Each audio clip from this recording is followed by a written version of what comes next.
হঠাৎ করে এক নেতা বলে ফেললো যে কোরআনে রাজনীতি নেই, আর তার দলের লোকেরা যদি বিশ্বাস করে তোমার ঈমান নেই। যে ব্যক্তি বলবে কোরআন দিয়ে রাজনীতি চলে না, এই ব্যক্তির মতো জ্ঞান পাপী পৃথিবীতে আর হতে পারে না। সে প্রকারান্তরে নবীকে অস্বীকার করছে। কারণ রাসূল সাল্লাল্লাহু আলাইহি ওয়াসাল্লাম 10 বছর রাষ্ট্র চালিয়েছেন কি দিয়ে? আল্লাহর কোরআন দিয়ে। যে ইসলামের রাজনীতি বলতে কিছু নাই, এটা ওনার অজ্ঞতা, এটা তার ব্যর্থতা। একজন মুসলমান হিসাবে এটা তার জীবনের সবচেয়ে জিরো একটা পচা ডিম মার্কা চিন্তা যে তিনি ব্যর্থ। কিন্তু কোরআন পুরোটাই আল্লাহ রাব্বুল আলামিনের রাজনৈতিক দর্শন দিয়ে ভরা। তার কারণ রাজনীতি যদি কোরআন না থাকে তাহলে দেশ কার আইনে চলবে? অথচ আল্লাহ বলছেন ইনিল হুকমে ইল্লা লিল্লাহ, একমাত্র আমার আইন চালাবে। আল্লাহ তাআলা বলেছে আলা আলাহুল খলকু ওয়াল আমরু, সৃষ্টি যার, আইন চলবে তার। আফা হুকমাল জাহিলিয়াতি ইয়াবগুন, তোমরা কি জাহেলদের কাছে আইন চাও নাকি? ওমান আহসানু মিনাল্লাহি হুকমান লিকওমি ইউকিনুন, ঈমানদারদের জন্য, মুকিনদের জন্য, বিশ্বাসীদের জন্য আমি আল্লাহর আইন ছাড়া অন্য কোনো আইন হতে পারে না। ওয়ালা তুতিউ আমরাল মুসরিফিন, আমি আল্লাহর আইন ছাড়া যত আইন আছে কোনো আইন তোমরা মানতে পারবে না। আল্লাহর নবীও বলেছেন লা তুআতা লিমাখলুকিন বিমাসিয়াতি খালিক, আল্লাহর আইনের উপরে কোনো মানুষের আইন চলতে পারবে না। অর্থনীতি, সমাজনীতি, রাজনীতি, আন্তর্জাতিক নীতি, যুদ্ধনীতি, বন্ধি নীতি, সন্ধি নীতি, রাষ্ট্র পরিচালনার যতগুলো কাঠামো আছে সবগুলো দিয়ে আমি আল্লাহ সুবহানাহু ওয়া তাআলা তোমাকে এই মেরাজের রাতে ধন্য করে দিলাম। বিশ্বনবী সাল্লাল্লাহু আলাইহি ওয়াসাল্লাম 14 দফা নিয়ে পৃথিবীতে চলে আসলেন। তা দিয়ে তিনি হিজরত করার পরে 10 বছর রাষ্ট্র চালালেন এই কোরআন দিয়ে 14 দফার আলোকে। আবু বকর রাদিয়াল্লাহু তাআলা রাষ্ট্র চালালেন, ওমর রাদিয়াল্লাহু আনহু রাষ্ট্র চালালেন কোরআন দিয়ে। ঠিক কিনা বলেন? এটা কি ইসলামী রাজনীতি ছিল কি ছিল না? কোরআনের মধ্যে আইনের কথা নাই, আদালতের কথা নাই, সংবিধানের কথা নাই, চোরের বিরুদ্ধে কথা নাই, আবার নির্দোষ মানুষকে শান্তি দেওয়ার কথা আছে না? অর্থনীতির কথা নাই, কোন ব্যাংক হালাল কোনটা হারাম এটা নাই, মরার পরে কি হবে সেটা নাই, কোন শাসক আমাদের জন্য কল্যাণ করে এটা নাই। আল্লাহ তাআলার আইন এবং বিধান দিয়ে, এটার নামই তো ফোরকান, ফোরকান মানেই তো সংবিধান। আল্লাহ রাব্বুল আলামিন কোরআন দিলেন। এমন কি শেষ জামানায় ইমাম মাহদী আলাইহিস সালাম আসবেন, তিনি কোন সংবিধান দিয়ে দেশ চালাবেন? 40 বছর রাষ্ট্র চালাবেন কোরআন দিয়ে। ঈসা আলাইহিস সালাম এসে রাষ্ট্র চালাবেন কি দিয়ে? কোরআন দিয়ে। আমার দেশের কোন রাজনীতিবিদ, কোন নেতা যদি বলে যে কোরআনে রাজনীতি নেই, আর তার দলের লোকেরা যদি বিশ্বাস করে তোমার ঈমান নেই, আপনি কোরআনের রাজনীতি করতে পারেন না, এটা আপনার ব্যর্থতা। কিন্তু কোরআনের রাজনীতি নাই, ইসলামের রাজনীতি নাই। ইসলাম একটি পূর্ণাঙ্গ জীবন ব্যবস্থা। আল ইয়াউমা আকমালতু লাকুম দীনাকুম ওয়া আতমামতু আলাইকুম নি'মাতি ওয়া রাদিতু লাকুমুল ইসলাম দীনা। ইসলাম পরিপূর্ণ মোকাম্মাল নিজামে হায়াত। আল্লাহ রাব্বুল আলামিনের কোরআন দিয়ে দেশ চললে চুরি থাকবে না, ডাকাতি থাকবে না, জেনা থাকবে না, ধর্ষণ থাকবে না, দুর্নীতি থাকবে না, চাঁদাবাজি থাকবে না, খুন থাকবে না। পৃথিবীর কোন মানুষ, দেশের কোন মানুষ অত্যাচার করার সাহস পাবে না। এমন একটি সমাজ আমরা কায়েম করে দেখাতে চাই। এই দায়িত্ব কি হিন্দুদের উপরে, ইহুদি খ্রিস্টানদের উপরে, না মুসলমানদের উপরে? যদি মুসলমান হন হাত উঁচু করে বলেন আগামীর পার্লামেন্ট আল্লাহর কোরআনের পার্লামেন্ট হবে। আমরা সেই পার্লামেন্ট দেখে বিশ্ববাসীকে বুঝিয়ে দেব আল্লাহর কোরআন দিয়ে দেশ কেমনে চালানো যায়। আল্লাহ আমাদেরকে সহযোগী ভূমিকা পালনের তৌফিক দিন।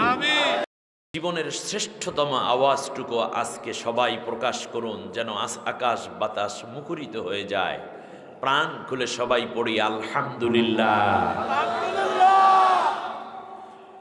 রাসূল আকরাম সাল্লাল্লাহু আলাইহি ওয়াসাল্লামের নামে লাখো সালাম দুরূদ পেশ করে আসুন আমরা সরাসরি চলে যাচ্ছি আল্লাহ সুবহানাহু ওয়া তাআলার কোরআনের কাছে।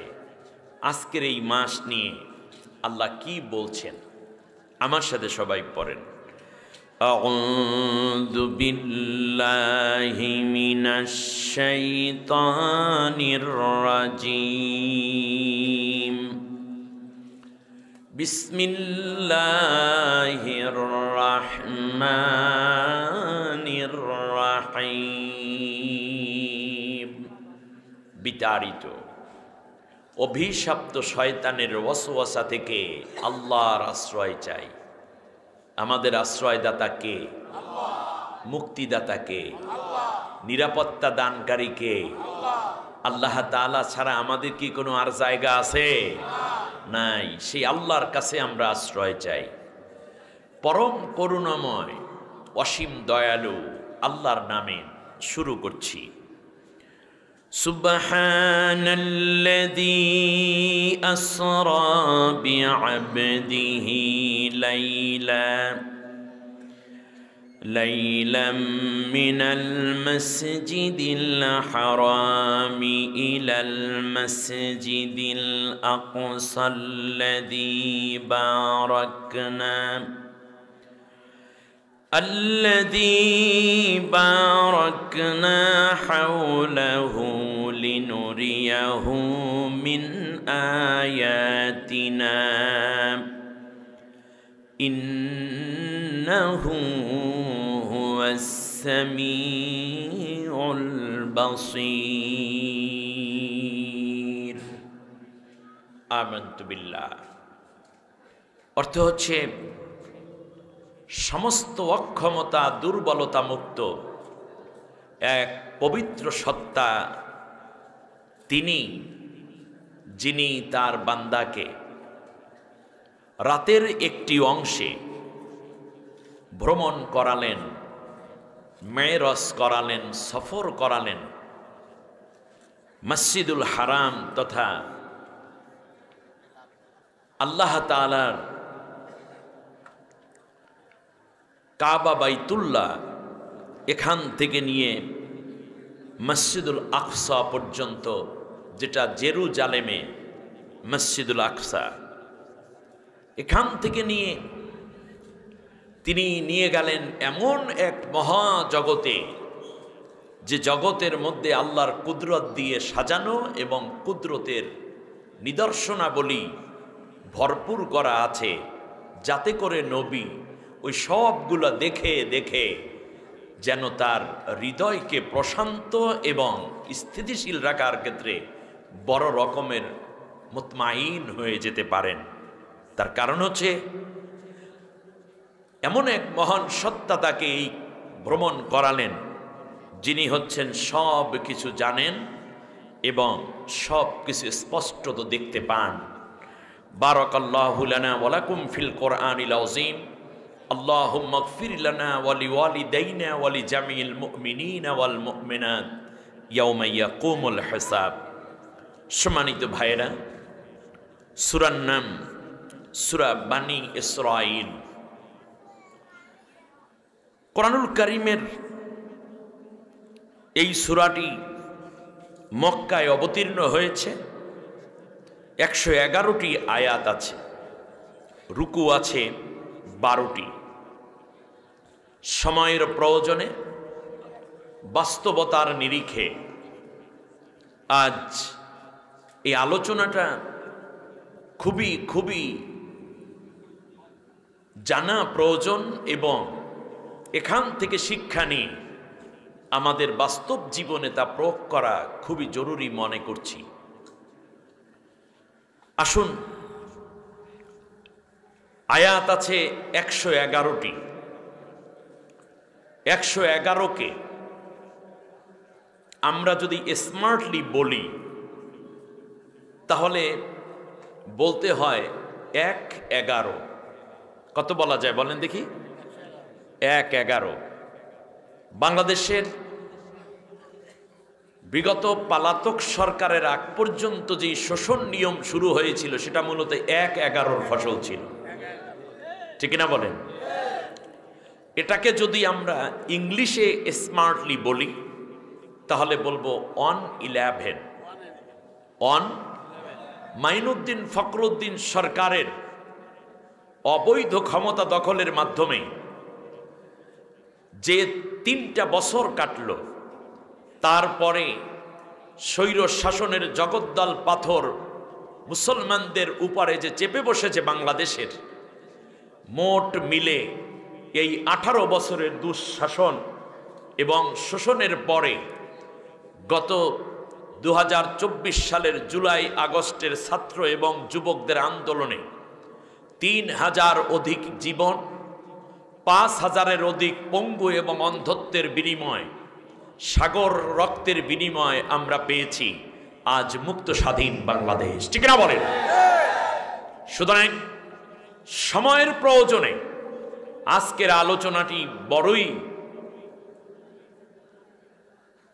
শিক্ষা এবং বাস্তবতাকে প্রমাণ করার জন্য প্রয়োজনীয় মনে করায় আমরা আজ 1/11, ঠিক তার পাশাপাশি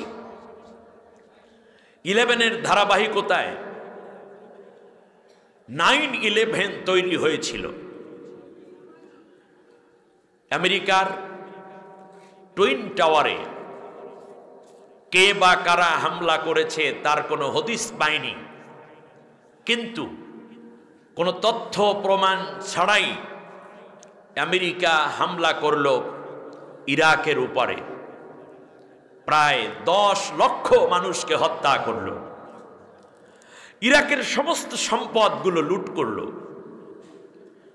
বৈধ প্রেসিডেন্টকে তারা ফাঁসি দিল, হত্যা করল,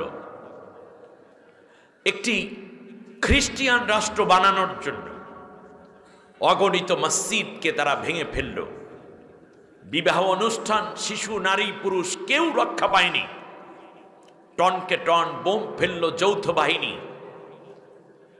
সবাই মিলে ইরাককে তছনছ করে দিল। কিন্তু পরে খুঁজে দেখা গেল এই হামলার মূল নেপথ্যে মুসলমানদের কোনোই অবদান নাই, জড়িত নয়, বরং এটা হচ্ছে ইয়াহুদীদের একটি ষড়যন্ত্র। যে আগুন তারা জ্বালিয়েছে ফিলিস্তিনে, যে আগুন জ্বালানোর জন্য ইন্ধন জুগিয়েছে ইসরায়েলের সাপোর্ট করে করে, বিগত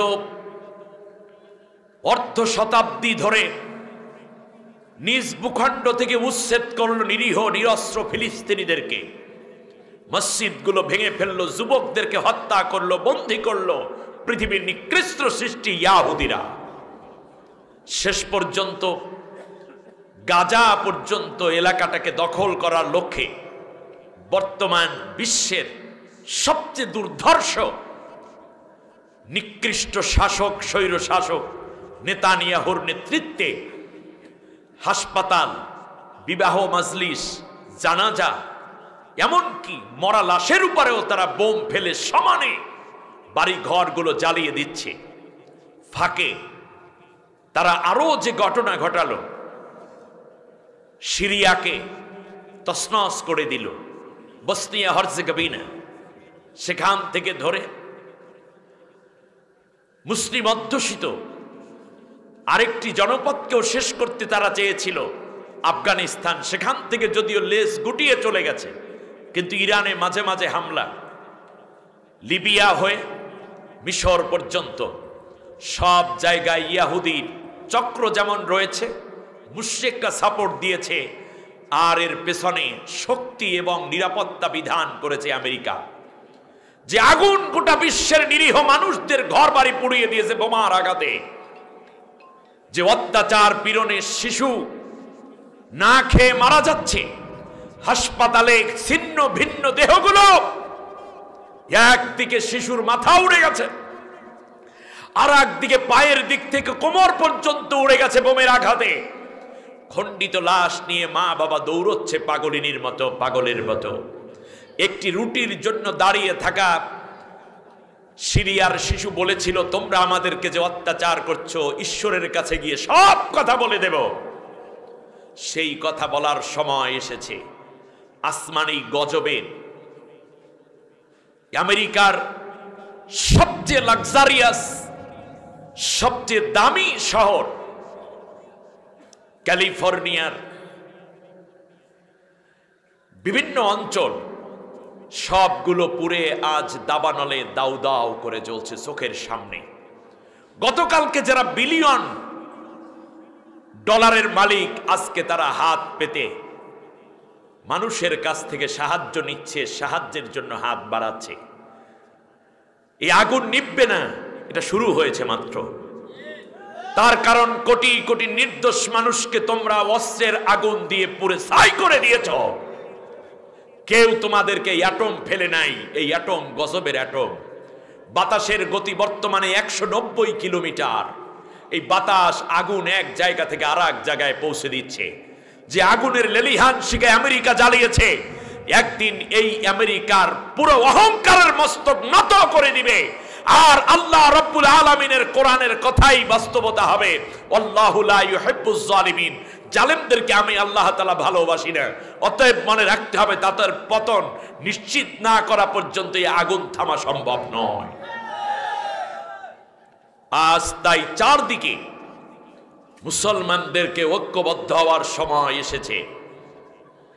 আমার মনে হয় বাংলাদেশের মুসলমান ভুলেই গেছে, পীর মাশায়েখরা ভুলেই গেছে, রাজনৈতিক দল এবং নেতৃবৃন্দ ভুলেই গেছে যে ঘরে তারা ঘুমাতে পারে নাই 18টা বছর। মনে হয় ভুলেই গেছে নিজের অফিসে পর্যন্ত বসতে পারে নাই। নিজের অফিসে বসে আসামি হয়েছে, নিজের ঘরে পর্যন্ত নিরাপদ ছিল না। শত শত মানুষ গুম হলো, হাজার হাজার মানুষ চোখের সামনে হত্যা করা হলো, অর্থগুলোকে লুট করা হলো। অবৈধ ক্ষমতা দখল করে তারা যেই ঘৃণার অট্টহাসি হেসেছে তা মনে হয় তারা ভুলে গেছে। এখন নিজেরা আবার ফতুয়াবাজি শুরু করেছে। একজনের বিরুদ্ধে আরেকজনে ফতুয়া দিচ্ছে, একজনের বিরুদ্ধে আরেকজনে বিষোদ্গার করছে, একজনের বিরুদ্ধে আরেকজনে গালিগালাজ করে, ফেসবুক গরম করছে, মিডিয়াকে গরম করে দিচ্ছে, আর তারা বাহবা নেওয়ার চেষ্টা করছে। দেখ তোমাদেরকে, যারা এই মাত্র 3-4 মাস হতে না হতে সমস্ত 18 বছরের কষ্ট ভুলে গেলে, মনে রাখবে আমাদের উপরে আল্লাহর লানত আসবে যদি ঐক্যবদ্ধভাবে বাংলাদেশের ইসলামী শক্তি, জাতীয়তাবাদী শক্তি, সমস্ত ইসলামী মানুষগুলো ঐক্যবদ্ধ না হলে, মনে রাখবে ফিলিস্তিনের চেয়ে মহা কষ্ট তোমাদের ঘরের উপরে অপেক্ষা করছে। এত তাড়াতাড়ি ভুলে গেলে তোমরা? তোমাদের বৃদ্ধ মানুষগুলোর দাড়ি ধরে পিটিয়েছে, তোমরা ভুলে গেছো? তোমাদের মেয়েদেরকে গণধর্ষণ করেছে, তোমরা ভুলে গেছো? তোমাদের জায়গা জমিনগুলো আত্মসাৎ করেছে, তোমরা ভুলে গেছো? তোমাদের ব্যাংকের টাকাগুলো লুটপাট হয়ে গেছে, তোমরা ভুলে গেছো? তোমার ভোটের অধিকার তুমি বঞ্চিত ছিলে, তুমি ভুলে গেছো? তোমাদের নেতা নেত্রীকে তোমাদের চোখের সামনে ফাঁসি দেওয়া হয়েছে, নির্যাতন করা হয়েছে, আলেম ওলামাদেরকে চোর ডাকাতের রশি আলেমদের হাতে কোমরে পরানো হয়েছিল, তোমরা ভুলে গেছো? চরিত্রবান আলেমদের বিরুদ্ধে ধর্ষণ, জেনা, ব্যভিচারের মামলা দেওয়া হয়েছিল, তোমরা ভুলে গেছো? সময় এসেছে ঘুরে দাঁড়াবার। আমি একটি কথা শুধু বলতে চাই, বাংলাদেশের ইসলামী এবং জাতীয়তাবাদী শক্তি যদি ঐক্যবদ্ধ না থাকতে পারেন, তাহলে সীমান্তে দাদারা রেডি আছে, ভিতরে দাদাদের দালালরা রেডি আছে, এক রাতে সব মেসেকার করে দিবে। সুতরাং ঐক্যবদ্ধ থাকুন। আমার দেশের যুবক এবং ছাত্রদের জীবন এবং রক্তের বিনিময় আজকের অর্জিত এই সাফল্যটুকুকে ধরে রাখতে হবে। অতএব নেতা যারা আছেন কথা সাবধানে বলুন, না হলে মনে রাখবেন চূড়ান্ত খেসারত আপনাদেরকে দিতে হবে। মীর জাফর মুক্ত বাংলাদেশ চাই, দালাল মুক্ত বাংলাদেশ চাই, আল্লাহর কোরআনওয়ালা বাংলাদেশ চাই, দেশপ্রেমিক বাংলাদেশ চাই।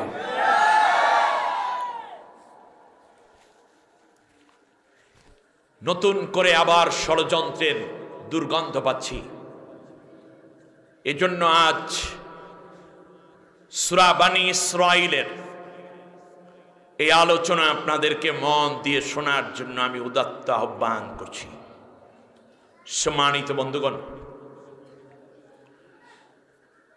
আমি 1-11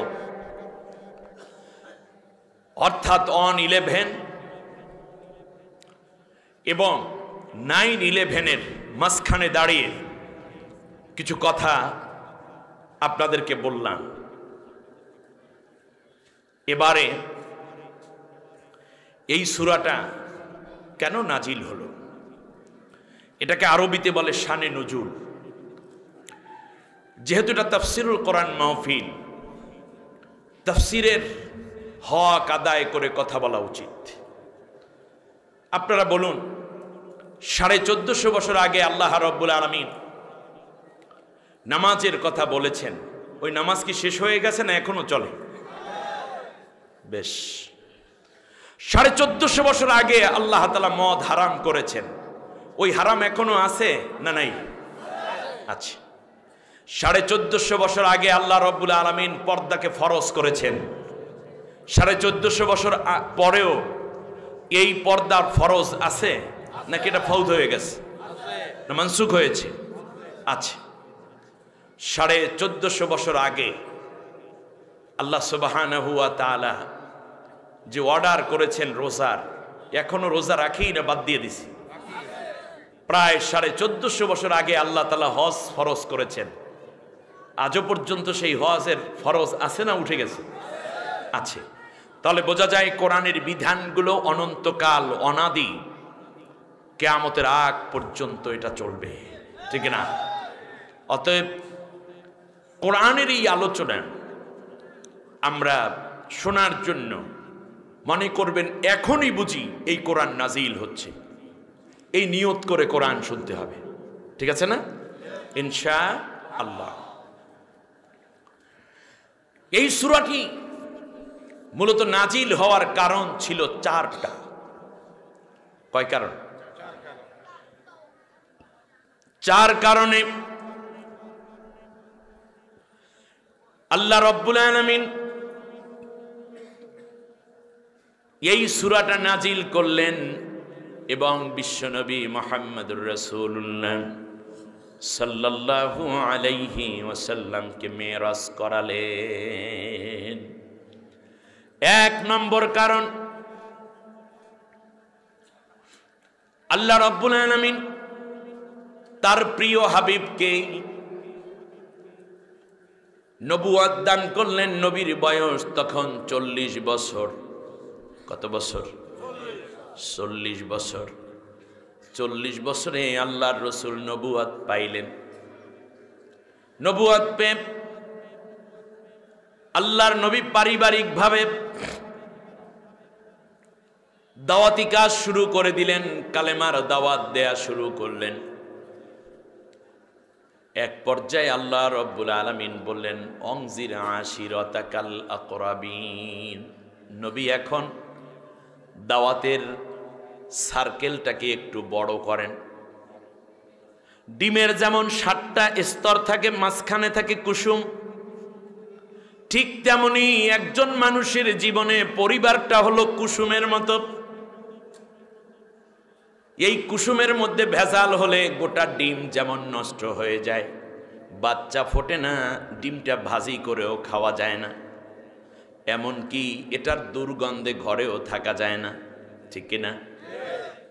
ঠিক তেমনি কোনো ব্যক্তির পরিবার এবং পারিবারিক জীবন যদি নষ্ট হয়ে যায়, স্ত্রীর সাথে মহাব্বত নাই, সন্তানগুলো বাবার কথা শোনে না, মায়ের কথা শোনে না, পারিবারিক জীবন যাদের নষ্ট হয়ে যায়, সে যত বড় সেলিব্রিটি হোক, সে যত বড়ই দামি মানুষ হোক না কেন, বাহিরে মন্ত্রী হোক, এমপি হোক, ডিসি এসপি হোক, সেনা প্রধান, নৌবাহিনী প্রধান হোক, র্যাব কিংবা বিমান বাহিনী প্রধান হোক, এলাকার মেম্বার চেয়ারম্যান হোক, প্রাইম মিনিস্টার হোক, পরিবার যদি নষ্ট হয়ে যায় তাহলে পচা ডিমের মতো কোনো জায়গায় সুগন্ধি নেই, সব জায়গায় দুর্গন্ধ, ঠিক না বলেন?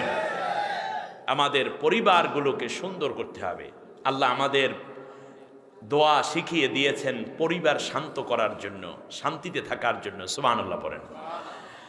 আল্লাহ রাব্বুল আলামিন বলেন, তোমার ঘরের মধ্যে যখন তুমি কোনো অসঙ্গতি দেখবে কিংবা যখন তুমি আমি আল্লাহর কাছে দোয়া করবে, তখন বলবা রব্বানা হাব লানা মিন আজওয়াজিনা ওয়া যুররিয়াতিনা কুররাতা আ'য়ুনিন ওয়াজআলনা লিল মুত্তাকিনা ইমামা। সুবহানাল্লাহ বলেন। বউ কথা শোনে না, স্ত্রী খুব বেয়ারা, সন্তান কথা মানে না, কিচ্ছু করার দরকার নাই। মসজিদ থেকে বাহির থেকে যখন আপনি ঘরের ভিতরে ঢুকবেন, বাচ্চাগুলোকে কাছে ডাকুন, স্ত্রীকে কাছে ডাকুন, আর মুখ থেকে শুধু বলুন, আল্লাহ তুমি আমার সন্তানগুলোকে আমার চক্ষু শীতলকারী বানাইয়া দাও, আমার স্ত্রীকে আমার প্রাণ জোড়ানো বানিয়ে দাও। আল্লাহ তাআলা তুমি আমার পরিবারটাকে রহমত দিয়ে ভরপুর করে দাও, আর আমাকে মুত্তাকি মানুষদের ইমাম বানায়া দাও। আল্লাহ নবী বলেন, তোমার বিরুদ্ধে যত অভিযোগ আছে, তোমার সন্তানের, তোমার স্ত্রীর সব অভিযোগ আল্লাহ রব্বুল আলামিন মন থেকে মুছে দিয়ে তোমার প্রতি ভালোবাসা সৃষ্টি করে দিবে। মনে থাকবে, পরিবারগুলো ভেঙে যাচ্ছে। আজ এই দোয়াগুলো করা খুব দরকার। ওয়াজআলনাকুম বুয়ুতাকুম সাকানা, আল্লাহ বলছেন আমি প্রশান্তির জন্য আমি তোমাদের ঘরগুলোকে আবাসস্থল বানিয়ে দিয়েছি। সুবহানাল্লাহ বলেন। এটা একটি মানব জীবনের কুসুমের মতো। এই জায়গাটা খুব স্পর্শকাতর, এখান থেকেই ফলন হয়, এটা নষ্ট হলে সব শেষ। আমার বন্ধুগণ, বিশ্বের সবচেয়ে বড় ধনী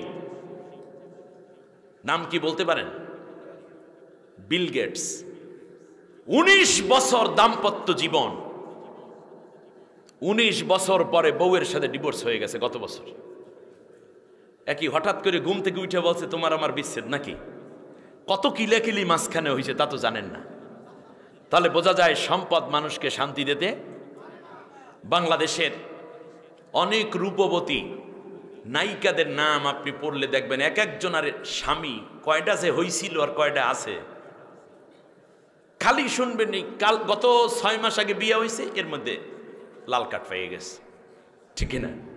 2-1 থাকতে পারে, ম্যাক্সিমাম দেখবেন। তাহলে বোঝা যায় অর্থ কিংবা সুন্দর মানুষকে পারিবারিক শান্তি দিতে পারে না। শান্তি দেওয়ার মালিককে। এজন্য আল্লাহ বলছেন পারিবারিক শান্তিটা আসল।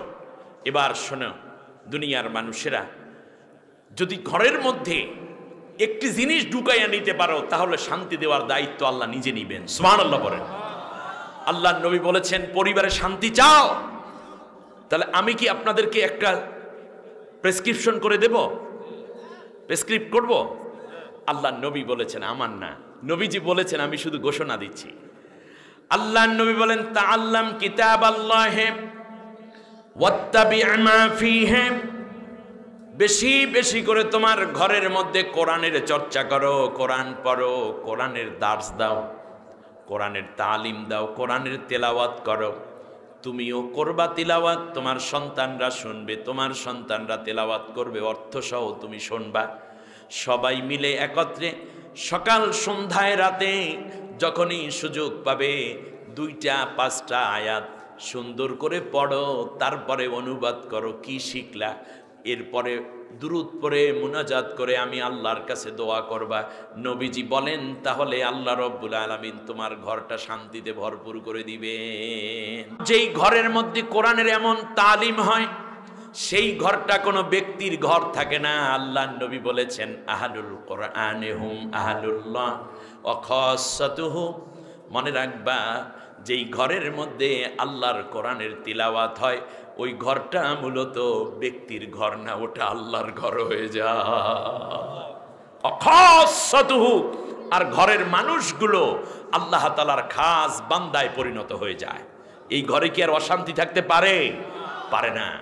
অতএব রিকশাওয়ালা, ভ্যান চালক, মুটে মজুর, জেলে তাঁতি, মোটরসাইকেল যারা ভাড়া নেন, ভাড়া দেন, ওভারে যারা চালান গাড়ি, পাইলট, কিংবা আপনি হতে পারেন ট্রাক ড্রাইভার, পরিবহনের ড্রাইভার, এমনি করে গার্মেন্টস যারা চালান, গার্মেন্টসের কর্মী, এলাকার রুজি রোজগার যারা করেন, অন্যের খেতে কাজ দেন, কাজ করে খান, কিংবা রাজমিস্ত্রি, মাটি কাটা মানুষ হতে পারেন, আপনি কোনো শ্রমিক হতে পারেন, বাড়ির মালিক, ভাড়াটিয়া।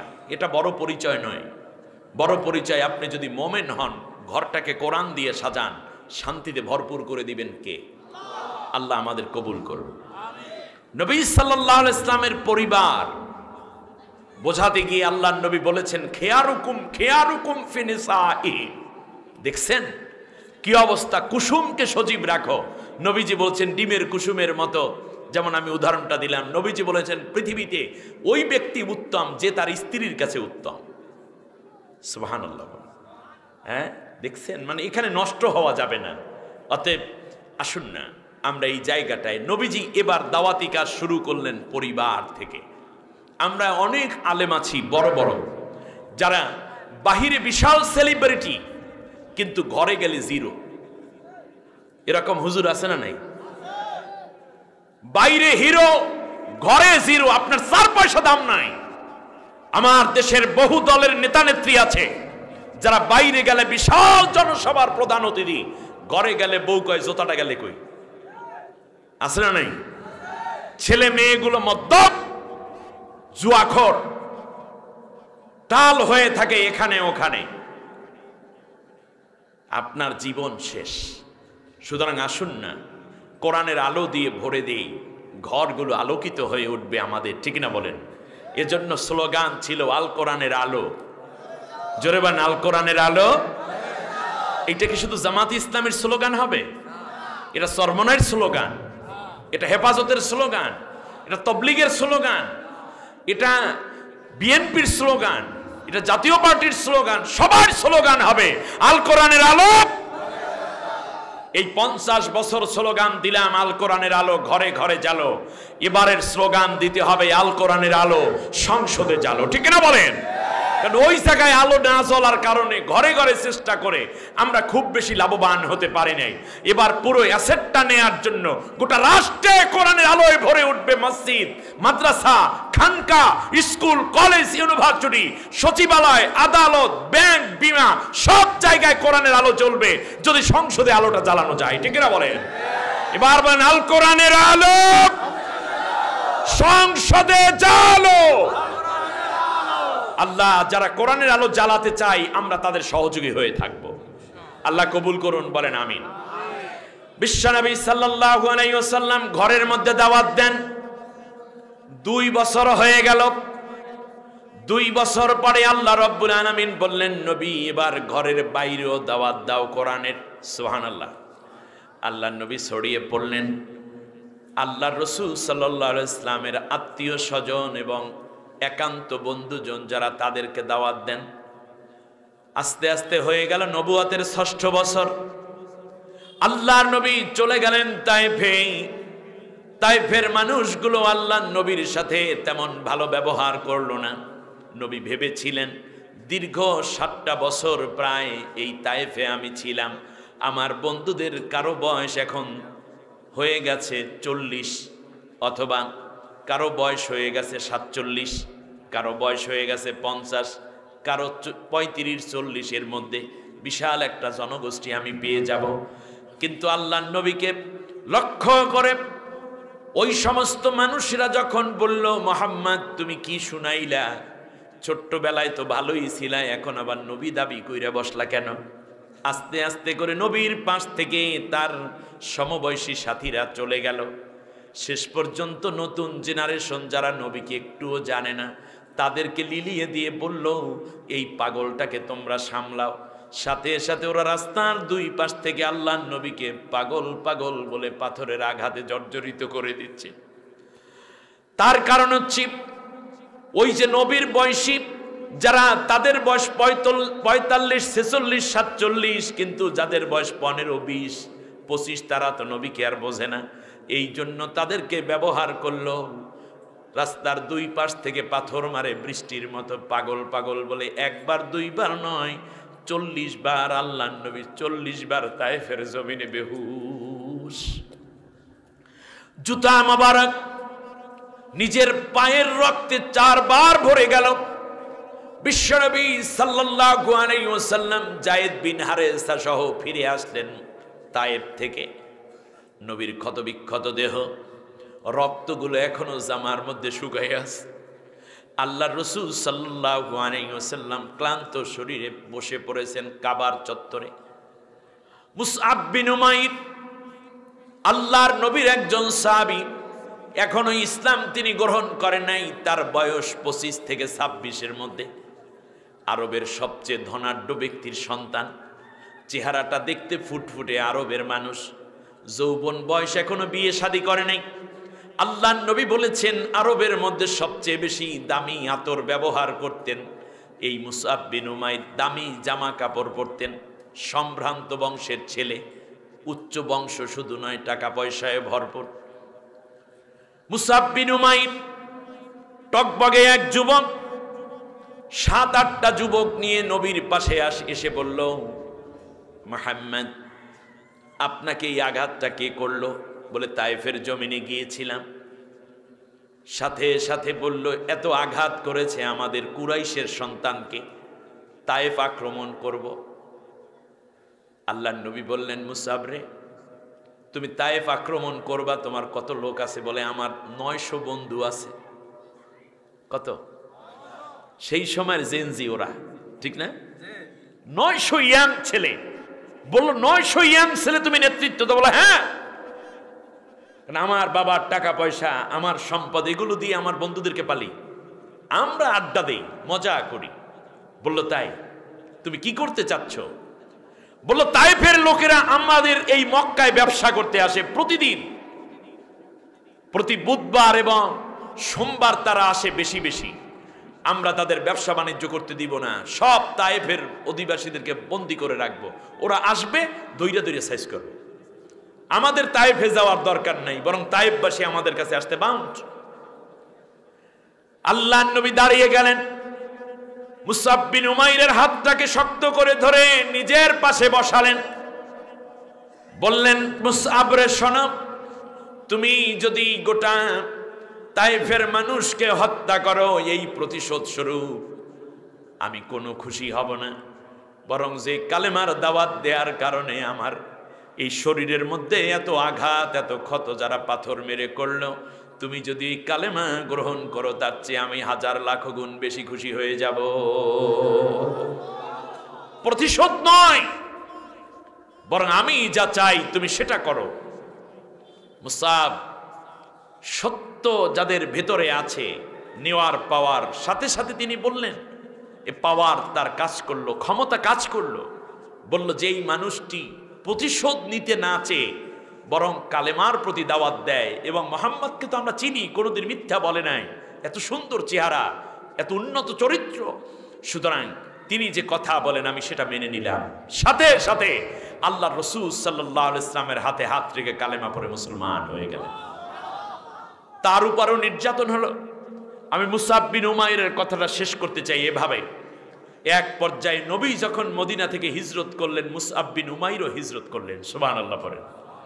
কিন্তু তার পরনে ছিল একটা কাপড়, আর গায়ে পরা একটা কম্বলের অর্ধেক, আরেকটা তার পরনে। নবীজি সাল্লাল্লাহু আলাইহি ওয়াসাল্লাম মসজিদে নববীর মিম্বরে বসে কথা বলছেন, এমন সময় দেখতে পেলেন মুসআব হাজির। আল্লাহর নবী মেহরাব থেকে নেমে এসে মুসআবের কাছে জিজ্ঞেস করলেন, তোমার কি হয়েছে? বলল, ইয়া রাসূলুল্লাহ, কালেমা গ্রহণ করার অপরাধে আমি কিছুই আনতে পারি নাই। আমার মায়ের দিয়ে একটা কম্বলের 2টা ভাগ করে একটা গায়ে দিয়েছি, আর একটা পরে আপনার কাছে হাজির হয়েছি। আল্লাহ রাসূল সাল্লাল্লাহু আলাইহি ওয়াসাল্লাম তার গায়ের চাদর মোবারক মুসআব বিন উমাইরের শরীরের মধ্যে জড়িয়ে দিলেন। মুসআব বিন উমাইর চাদরটাকে ভাঁজ করে বুকের সাথে জড়িয়ে বলল, নবীর সাহাবীরা, যেদিন আমি মুসআব পৃথিবী থেকে বিদায় হয়ে যাব, আমার কাফনের কাপড়ের মধ্যেই চাদরটা দিয়ে দিও। কোনো কারণে যদি জান্নাতের ব্যবস্থা না হয়, আল্লাহর চিৎকার করে আল্লাহকে ডাক দিয়ে বলবো, মালিক, তোমার নবী আমাকে ভালোবাসতেন বলে তার গায়ের চাদর দিয়েছিল, এই চাদরখানা সেই দিন আমার নাজাতের ওসিলা হয়ে যাবে। সুবহানাল্লাহ। আজকের যুবক, যদি তুমি আলোকিত হতে চাও, তাহলে মুসআব বিন উমাইরের মতো হও। ওহুদের যুদ্ধ শুরু হলো। বদরের যুদ্ধে তিনি অংশ নিতে পারেন নাই। ওহুদের যুদ্ধে এক পর্যায়ে মুসআব বিন উমাইর শহীদ হয়ে গেলেন। 70 জন সাহাবী শহীদ, আমির হানজালা সহ রাদিয়াল্লাহু তাআলা আনহুম। এক পর্যায়ে নবীর কাছে খবর এলো, ইয়া রাসূলুল্লাহ, মুসআব বিন উমাইরের জন্য কোনো কাফনের কাপড় পাওয়া যাচ্ছে না, অথচ তিনি ছিলেন কত ধনাঢ্য ব্যক্তির এক সন্তান। আল্লাহ রাসূল সাল্লাল্লাহু আলাইহি ওয়াসাল্লাম বললেন, কি করা যায়? বলল, রাসূল, এক টুকরা কাপড় আছে, মুখের দিক থেকে মাথার দিক থেকে যদি ঢেকে দেই, তাহলে পায়ের নিসপে সাক পর্যন্ত আসে, পা পর্যন্ত ঢাকানো যায় না। আর যদি পায়ের দিক থেকে ঢাকি, তাহলে বক্ষ পর্যন্ত আসে, বাকিটা খালি থাকে।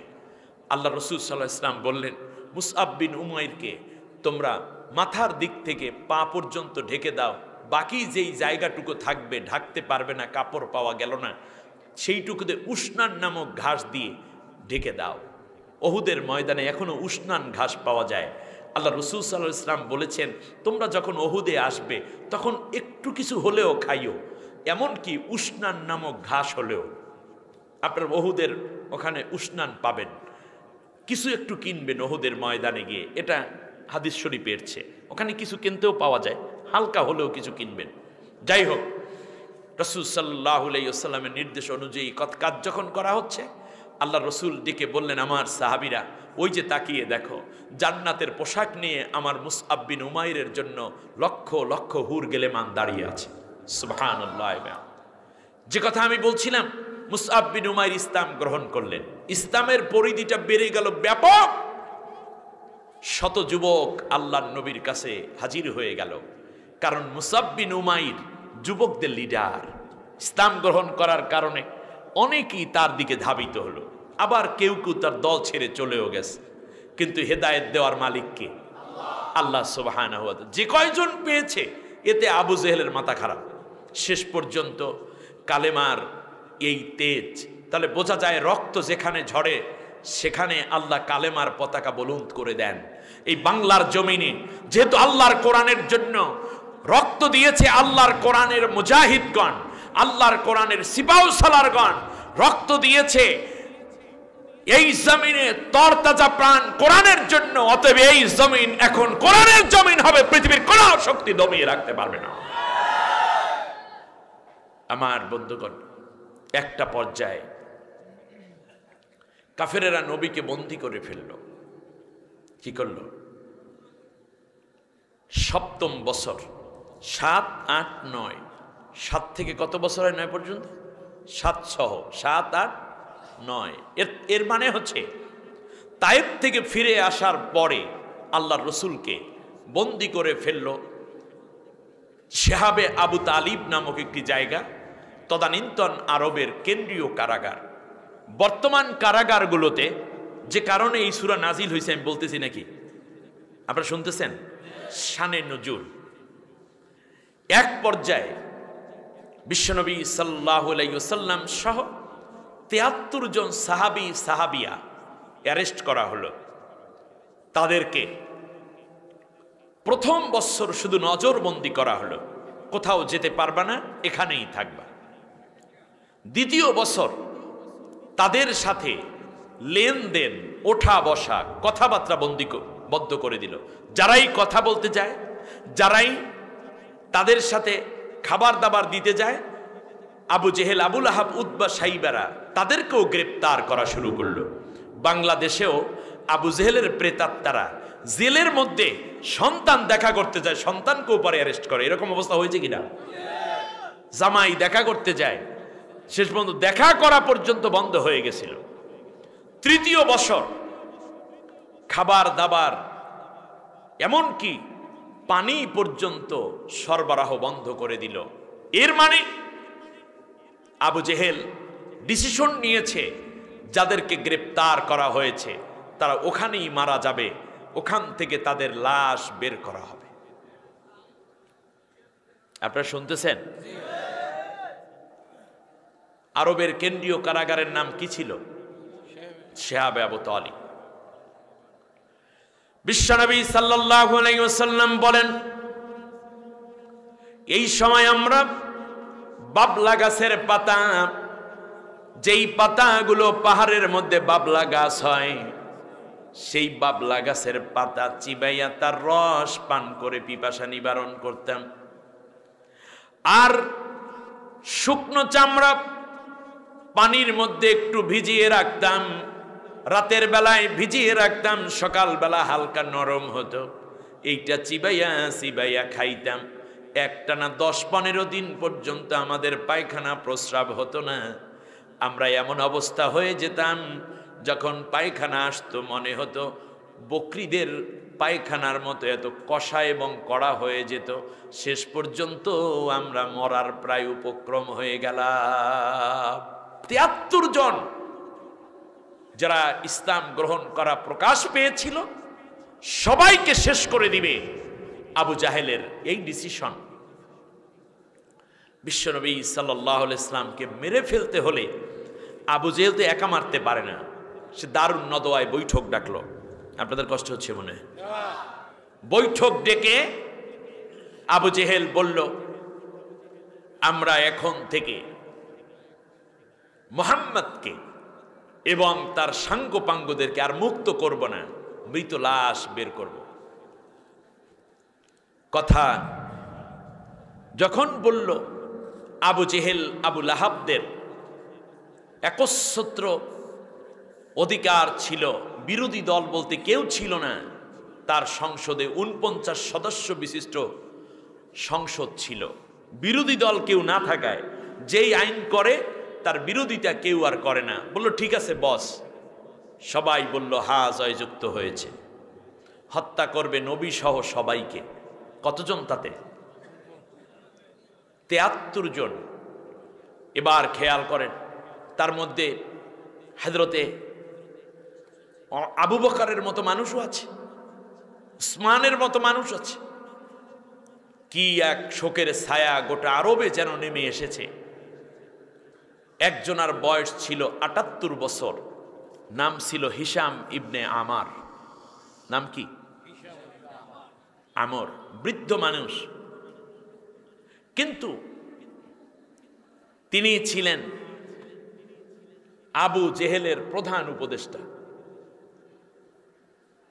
রাত গভীর, এই বয়সে মানুষের ঘুম দরকার, কিন্তু হিশামের চোখে ঘুম নাই।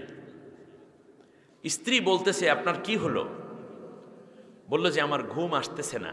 বলে কেন? বলল যে আমাদের হাতের উপর বড় হওয়া মুহাম্মদ ইয়াতিম, মা নাই বাবা নাই, শিশুবেলা থেকে মুহাম্মদকে এত ভালো দেখলাম, সেই মুহাম্মদের ব্যাপারে ডিসিশন হয়ে গেছে যে মুহাম্মদকে মেরে ফেলতে হবে, আর না হলে আবু জেহেলের নাকি কলিজা শীতল হবে না। এটা কি বলো মেনে নেওয়া যায়? স্ত্রী বলছে দেখেন আপনি বৃদ্ধ মানুষ, এই বয়সে আপনি উপদেষ্টা হওয়ার কারণে কিছুটা শান্তিতে আছেন, রাষ্ট্রীয় মর্যাদা ভোগ করছেন। মুহাম্মদকে মারে না কারে মারে আপনার দরকার আছে? আপনার পদ পদবি ঠিক থাকলেই তো হইল। স্ত্রী সোজা বুদ্ধি দেয়, কিন্তু হিশামের মন ভরে না। বললেন স্ত্রী তোমার কথা ঠিক আছে, বাস্তবতা, কিন্তু এই নির্দোষ মানুষগুলোকে মেরে ফেলবে এটা আমার বিবেক তাড়া করে, আমি এটার পক্ষে না। বলল কি করবেন আপনি?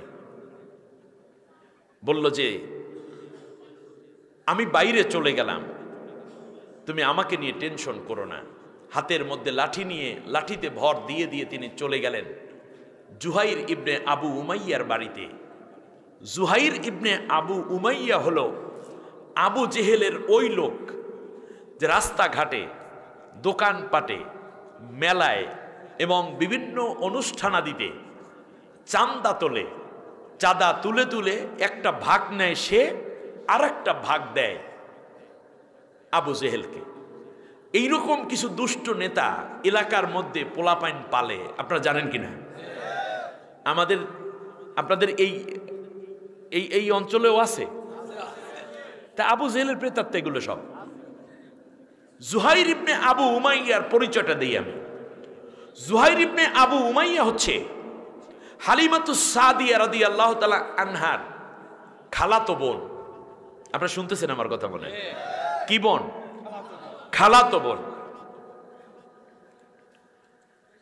রাসূল সাল্লাল্লাহু আলাইহি ওয়াসাল্লাম যখন হালিমার ঘরে দুধমা হালিমা, তখন হালিমার একবারে অসুস্থতা আসে, গায়ে জ্বর। গায়ে মায়ের জ্বর আসলে বাচ্চাদেরকে লালন পালন করা এবং দুধ কিন্তু কমে যায়। তখন জুহাইর ইবনে আবু উমাইয়া এবং নবীর বয়সের মধ্যে মাত্র 3 বছরের ব্যবধান, 3 মাসের ব্যবধান। তাহলে জুহাইর ইবনে আবু উমাইয়ার মায়ের বুকের মধ্যে দুধ আছে। তখন হালিমাতুস সাদিয়া বললেন যে বোন, আমার এই দুধ সন্তানটাকে তুমি একটু দুধ পান করাইও, আমার বুকে দুধ নাই, আমার বাচ্চাই দুধ পায় না, আর এইদিকে মোহাম্মদ 2 বাচ্চাকে আমি দুধ পান করাই। এই জন্য 3 দিন 3 রাত আল্লাহ নবী জুহাইর ইবনে আবু উমাইয়ার মায়ের দুধ পান করেছিলেন। এই জুহাইর ইবনে আবু উমাইয়ার মা অন্ধ, বয়স হয়ে গেছে, এইদিকে তার বাপও নাই, জুহাইর ইবনে আবু উমাইয়ার বাপ নাই, মা বিছনায় পড়ে গেছে। জুহাইর ইবনে আবু উমাইয়াকে ডেকে বলছে, শোনো, মুহাম্মদকে আবু জেহেল মারতে চায়। বললো, হ্যাঁ মারতে তো চায়, সেই মারার পক্ষে তো আমিও আছি। কি বলতেছে? জুহাইর ইবনে আবু উমাইয়া বললো, তাই নাকি? তুমি কি জানো মুহাম্মদকে? বললো, না। বললো, মুহাম্মদ তোর দুধ ভাই। মুহাম্মদকে যেই দিন আমি কোলে নিয়েছিলাম, ও জুহাইর শোন, আজও পর্যন্ত আমার বুকটা যেন শীতল হয়ে আছে। ও জুহাইর শোন, শিশুবেলায় মুহাম্মাদের গায়ের যেই ঘ্রাণ আমার নাকে এসেছিল, সেই ঘ্রাণ আমি এখনো আমার নাকের মধ্যে পাইতেছি।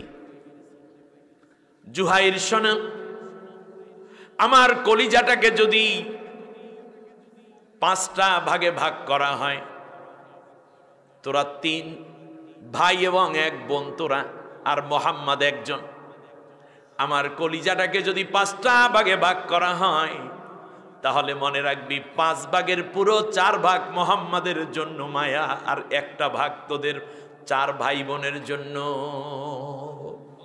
মুহাম্মদকে আমি প্রচন্ড ভালোবাসি। সেই মুহাম্মদকে যারা হত্যা করতে চায়, তুই তাদের সাথে থাকতে পারবি না। শোন জুহাইর, তুই 3টা অপশন দিলাম।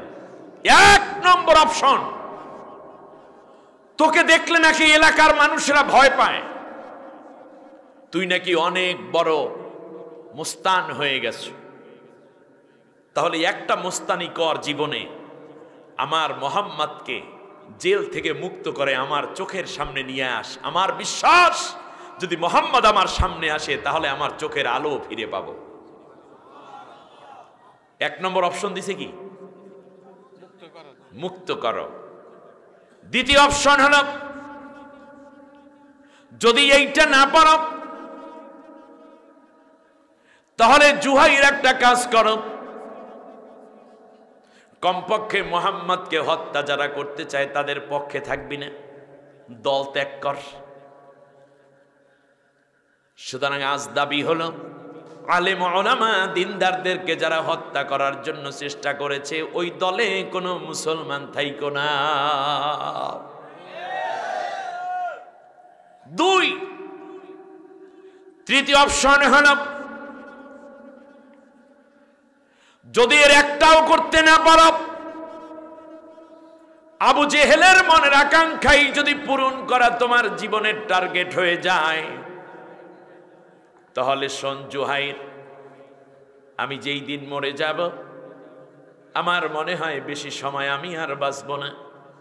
আমি যদি মরে যাই, তাহলে তুই আমাকে মা মা বলে ডাক দিয়ে কাঁদবি না, তুই আমার লাশ, আমার মুখ দেখবি না, তুই আমার লাশ ধরবি না, এমনকি তুই আমার লাশ ধরে কবরেও রাখবি না। তার কারণ মুহাম্মদকে যারা হত্যা করতে চায়, মুহাম্মদকে যারা শেষ করে দিতে চায়, তাদের পক্ষে যারা আছে, সে আমার সন্তান হলেও আমি তাকে সন্তান পরিচয় দেব না, কারণ মুহাম্মদ আমার সন্তানের চাইতে বেশি প্রিয়। সুবহানাল্লাহ। আপনি চিন্তা করতে পারেন, নারীদের ভেতরে নবী সাল্লাল্লাহু আলাইহি ওয়াসাল্লামের জন্য কত মায়া এবং কত মহব্বতের একটি বড় ঢেউ তখন লেগেছিল। সুতরাং মনে রাখতে হবে, যারা আলেম ওলামাদেরকে গালিগালাজ করেছেন, যারা অত্যাচার করেছেন, আপনার ঘরের আপনার মা, আপনার স্ত্রী, আপনার শাশুড়িও আপনাকে পাইলে জোতা পেটা করবে, জাটা করে বিদায় করবে, ঠিক না বলেন? আজ নতুন করে শুনছি আবার আলেমদেরকে গালিগালাজ করার জন্য কিছু নেতা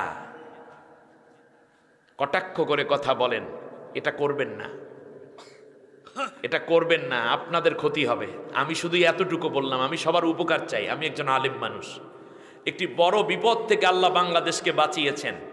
সুতরাং আলেমদেরকে যারা অপমানিত করে তারা কোনোদিন সম্মানিত হতে পারবে না। এই জমিন ওলামায়ে কেরামদের জমিন। এদেশের মানুষ আলেমদের পিছনে ইক্তেদা করে নামাজ পড়ে, ঠিক না বলেন? সুতরাং আলেমরা অপমানিত হয় এরকম কথা বলবেন না, তাহলে আপনার ক্ষতি হবে। এমনকি এক আলেম আর এক আলেমকে যদি কটাক্ষ করে, যেই কটাক্ষকারী আলেমকে কিন্তু এই জাতি পছন্দ করে না। এটাই আমার জাতির সিলসিলা, এটাই আমার জাতির সংস্কৃতি। জুহাইর ইবনে আবু উমাইয়া মায়ের কথা শুনে একেবারে হতবিহ্বল হয়ে গেল, রাত্রি ঘুমায় না। হঠাৎ করে এসে রাত 2টা 2:30 বাজে, তখন দরজায় নক করছে। এত রাত্রে কে নক করলো? কে? বলল, আমি হিশাম ইবনে আমর এসেছি।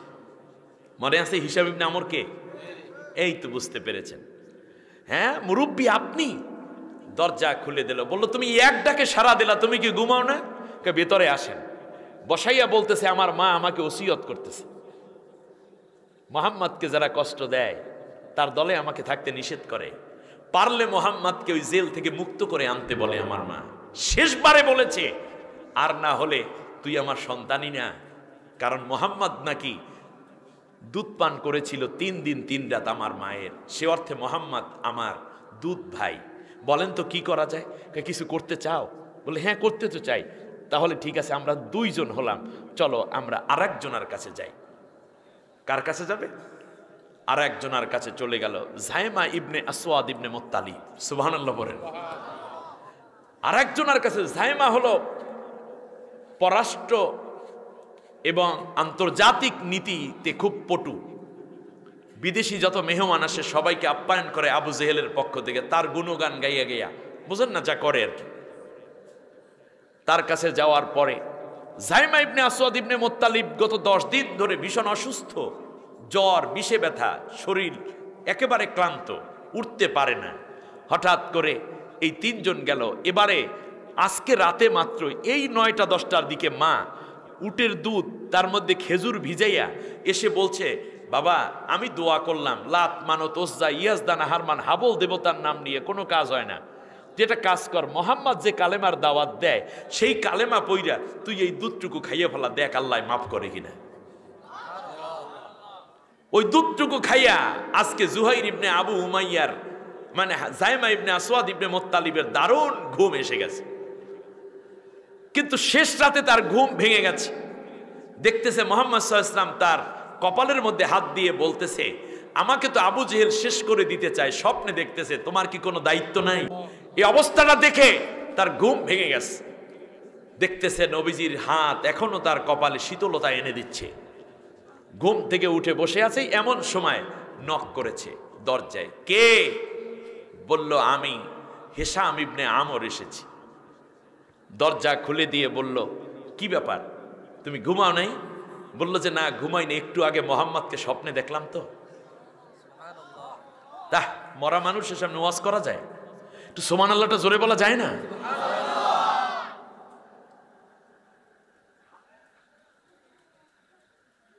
বলল ঠিক আছে। বলল যে ভাই আমি তো শেষ হয়ে গেছিলাম। তারপর বলল যে আমার মা গতকালকে এইভাবে দুধ এবং খেজুর মিশ্রিত পানীয় দিয়ে বলছেন, শরবত দিয়ে বলছেন যে মোহাম্মদের কালেমা পইরা খাও, দেখো মাফ হয় কিনা। সেই থেকে আমার অসুখ শেষ, বিষে ব্যথা, জ্বর, মাথা ব্যথা, কাশি, ঠান্ডি সব শেষ। আমি একটা অনেক 10 দিন পরে আজকে মন ভরে ঘুমালাম, মোহাম্মদকে স্বপ্নে দেখে আমার ঘুম ভেঙে গেছে। বলে কি করতে চাও? বলল চলো আমরা আরেকজনের কাছে যাই। এমনি করে করে মোট 5 জন মন্ত্রী পরিষদের গুরুত্বপূর্ণ সদস্য নিয়ে তারা চলে গেল এক পাহাড়ে। পাহাড়ের নাম ছিল হাজ্জান। পাহাড়ের নাম কি? হাজ্জান নামক পাহাড়ে উঠে পড়লো যখন, তখন একেবারেই সুবহে সাদেক কাছাকাছি। 5 জনে 5টা হাত একত্র করে বলল, যতক্ষণ মোহাম্মদকে মুক্ত করতে না পারবো ততক্ষণ পর্যন্ত আমরা 1 ফোঁটা পানিও খাবো না, স্ত্রী স্পর্শ করব না, ঘরেও ফিরে যাব না। এই শপথ করেছিল কারা? কাফেরেরা এবং আবু জেহেলের মন্ত্রীরা। আমার কাছে আফসোস লাগে, বলবো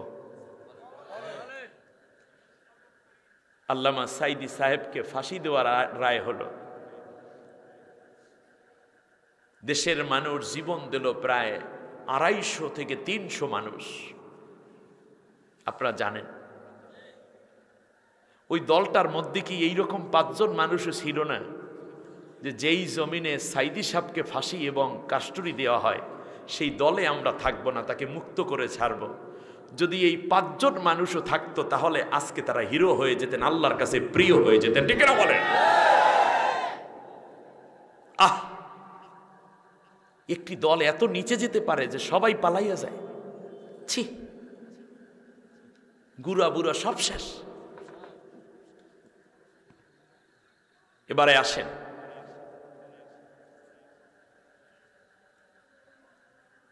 তারা আবু জেহেলের বাড়িতে গেল।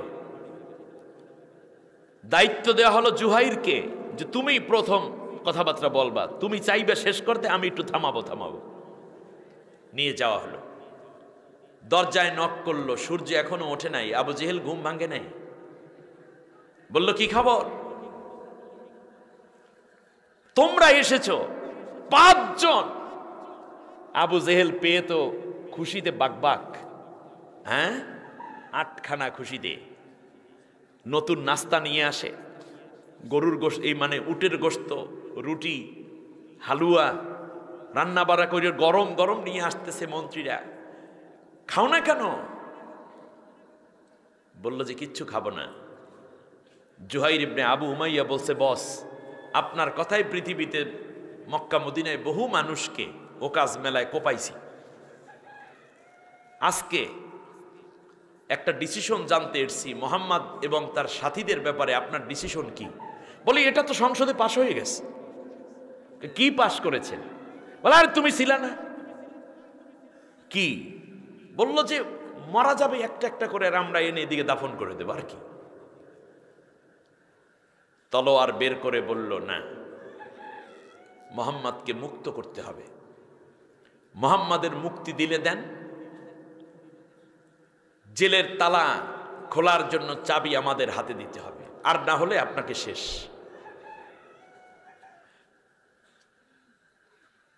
হেশাম ইবনে আমরের দিকে তাকাইয়া আবু জেহেল বলতেছে, দাদা শোনেন তো কি কয়? কয় পাগলা মানুষ যা কয় করো, আমি কইতারি না কি করে। এর তো মেজাজ টেজাজ খারাপ, এই অস্ত্র চালনা এইরকম মোস্তানি তুমি শিখাইছো, ও এখন কি নিয়ে কি করে তা তো বলতে পারি না। মানে সমর্থন আছে তলে তলে, ঠিক কিনা? ওদের মধ্যে কত মোস্তান তৈরি হলো, হেলমেট বাহিনী, রড বাহিনী, হ্যাঁ এই লিক সেই লিক, একটাও কি দাঁড়াইতে পারলি না যে আল্লাহর কোরআনের পাখিকে মুক্ত করতে হবে। কিন্তু ওরা না হলেও লক্ষ লক্ষ যুবকের হৃদয়ে আল্লাহ রাব্বুল আলামিন আল্লাহর কোরআনের পাখি মায়া তৈরি করে শেষ পর্যন্ত ওদের বিদায় করে বাংলাদেশ বিপ্লব ঘটাই দিয়েছে।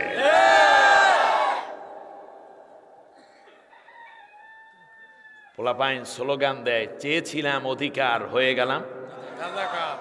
দেখছেন কোথ থেকে রাজাকারগিরি লইল। এরপর স্লোগান দেয়, তুমি কে রাজাকার, আমি কে রাজাকার। বলছে কে? দেখছেন, খাবা না মাথায় দেবা, চিন্তা করে।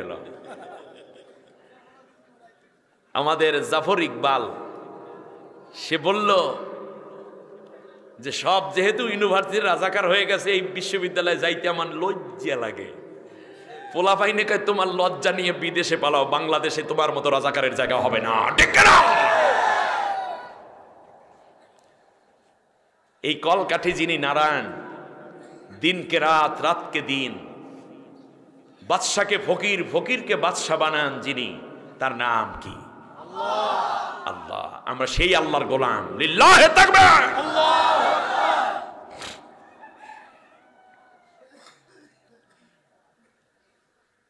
জুহাইর ইবনে আবু উমাইয়া কি জিনিস তা আবু জেহেল ভালোভাবে জানে। ও খালি কোপা গোষ্ঠীর চেয়ারম্যান, সামনে যেতে জানে, পিছপা হয় না। কয় দাদা এইটাই কথা, বলে এইটাই কি করবো, আমি থামাইতে পারি না, এই এখনই দিস না পরে দিস, মানে একটু স্টাইল করিয়ে সাইডে দিয়েছে নোয়াখালী মানুষের মতো, ঠিক কিনা বলেন? মানে কোপাইস না, ওখানে পরে দিস, দেখতে কি করে, দিস না, দিস না। ঠিক আছে দিলাম না। আবু জেহেল ভিতরের দিকে যায়, আবার পিছে তাকায়, না জানি পিছন দিয়ে মারিয়ে দিলে, কারণ ও তো তলোয়ার উঁচু করলে কামনা সারিয়ে নিচু করে না, জানে। ভিতরে যাইয়া চাবিটা আইনা হাত কাঁপতেছে, চাবি দিয়ে দিছে। এত বড় লিডার, তোরা না থাকলে আমি লিডার থাকি? তোরাই তো এখন দেখতেছি মোহাম্মদের পক্ষে। চপ, কি মোহাম্মদের পক্ষে মানে? আমরা তোর পক্ষের লোক, কিন্তু এত বড় আকাম আমরা বরদাস্ত করব না।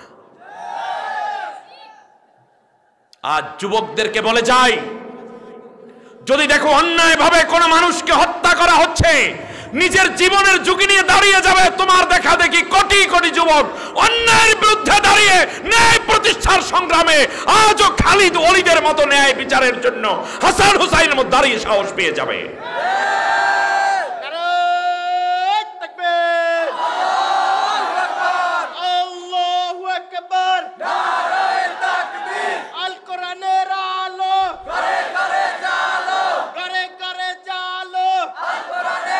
শুনুন, এবারে চাবি নিয়ে দিছে দৌড়। রাস্তার মানুষেরা জিজ্ঞেস করে, যাও কোথায়?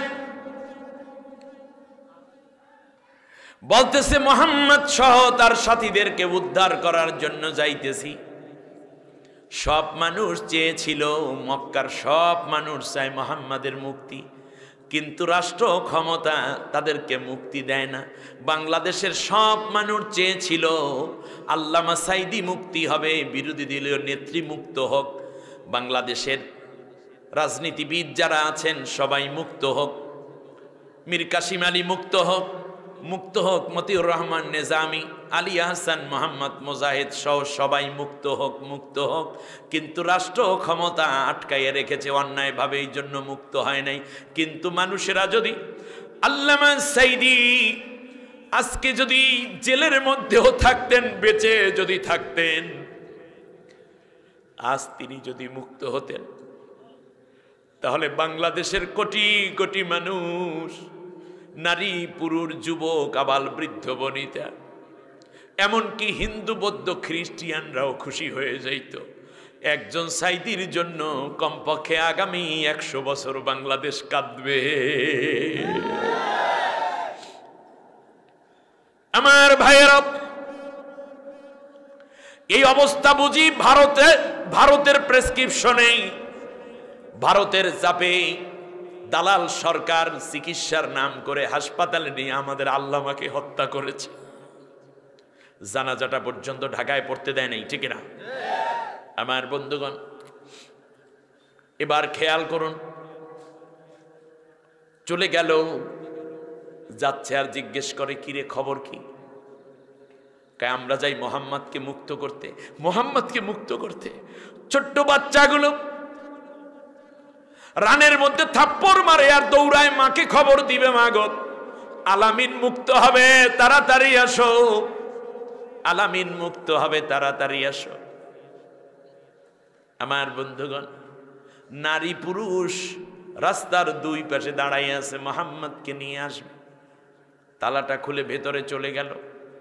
সাহাবীগণ শুয়ে আছেন, হাড্ডিসার দেহ, আল্লাহর নবীও দাঁড়াতে পারেন না শক্ত হয়ে। গিয়ে ডাক দেয়, মুহাম্মদ। হিশাম ইবনে আমরের গলা শুনে আল্লাহর নবী বুঝতে পেরেছেন। একটা পাথরের সাথে হেলান দিয়ে নবী চোখের পানি ছেড়ে কাঁদতেছিলেন, আল্লাহ মাতা নাসরুল্লাহ, তোমার সাহায্য কখন আসবে? হিশাম ইবনে আমর গিয়ে বলল, মুহাম্মদ আজ থেকে তুমি মুক্ত। আমার ভাইয়েরা, আয়না ঘরের মধ্যে আরমানের কথা একটু চিন্তা করুন, আলেম ওলামাদের চিন্তা করুন, ওই আজমির কথা একটু চিন্তা করুন। যখন দরজা খুলে বলেছিলে তুমি মুক্ত, বলুন তো দেখি, মনে হয় আল্লাহর আরশ পর্যন্ত খুশি হয়ে গেছে। নবী দাঁড়াতে পারে না। হিশাম ইবনে আমর হাত ধরলেন, জুহাইর ইবনে আবু উমাইয়া হাত ধরলেন, দুইজনে হাত ধরে দাঁড়ালেন। নবী সাল্লাল্লাহু আলাইহি ওয়াসাল্লাম অন্যের কাঁধে হাত দিয়ে সামনের দিক থেকে নেমে পড়লেন পাহাড় থেকে। রাস্তার দুই পাশে যার ঘরে যেই খাবার ছিল, কেউ খাজুর নিয়ে চলে এসেছে নবীকে খাওয়াবে বলে, কারো হাতের মধ্যে জমজমের পানি, কারো হাতের মধ্যে জবের রুটি আর গোশত, কারো হাতের মধ্যে হালুয়া, কারো হাতের মধ্যে একটা আতর, কারো হাতের মধ্যে নবীর গায়ের পোশাক।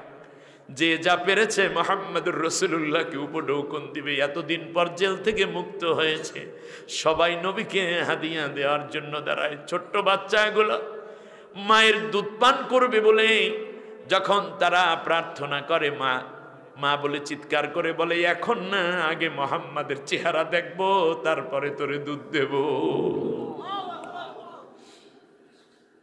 বিশ্বনবী সাল্লাল্লাহু আলাইহি ওয়াসাল্লাম এমন এক কঠিন পরিস্থিতিতে আল্লাহর নবী বের হয়ে আসলেন নবম বছরে, নবুয়তের নবম বছর। নবীর উপর অত্যাচার নির্যাতনের অবস্থা দেখে আরবের মানুষগুলো আল্লাহর নবীর দিকে আরো বেশি ঝুঁকে পড়া শুরু হলো। তার কারণ, যেই দলের উপরে নির্যাতন বেশি হয় ওই দলের প্রতি মানুষের মায়া এবং অন্তরের দয়া সৃষ্টি করে দেন যিনি, তার নাম কি?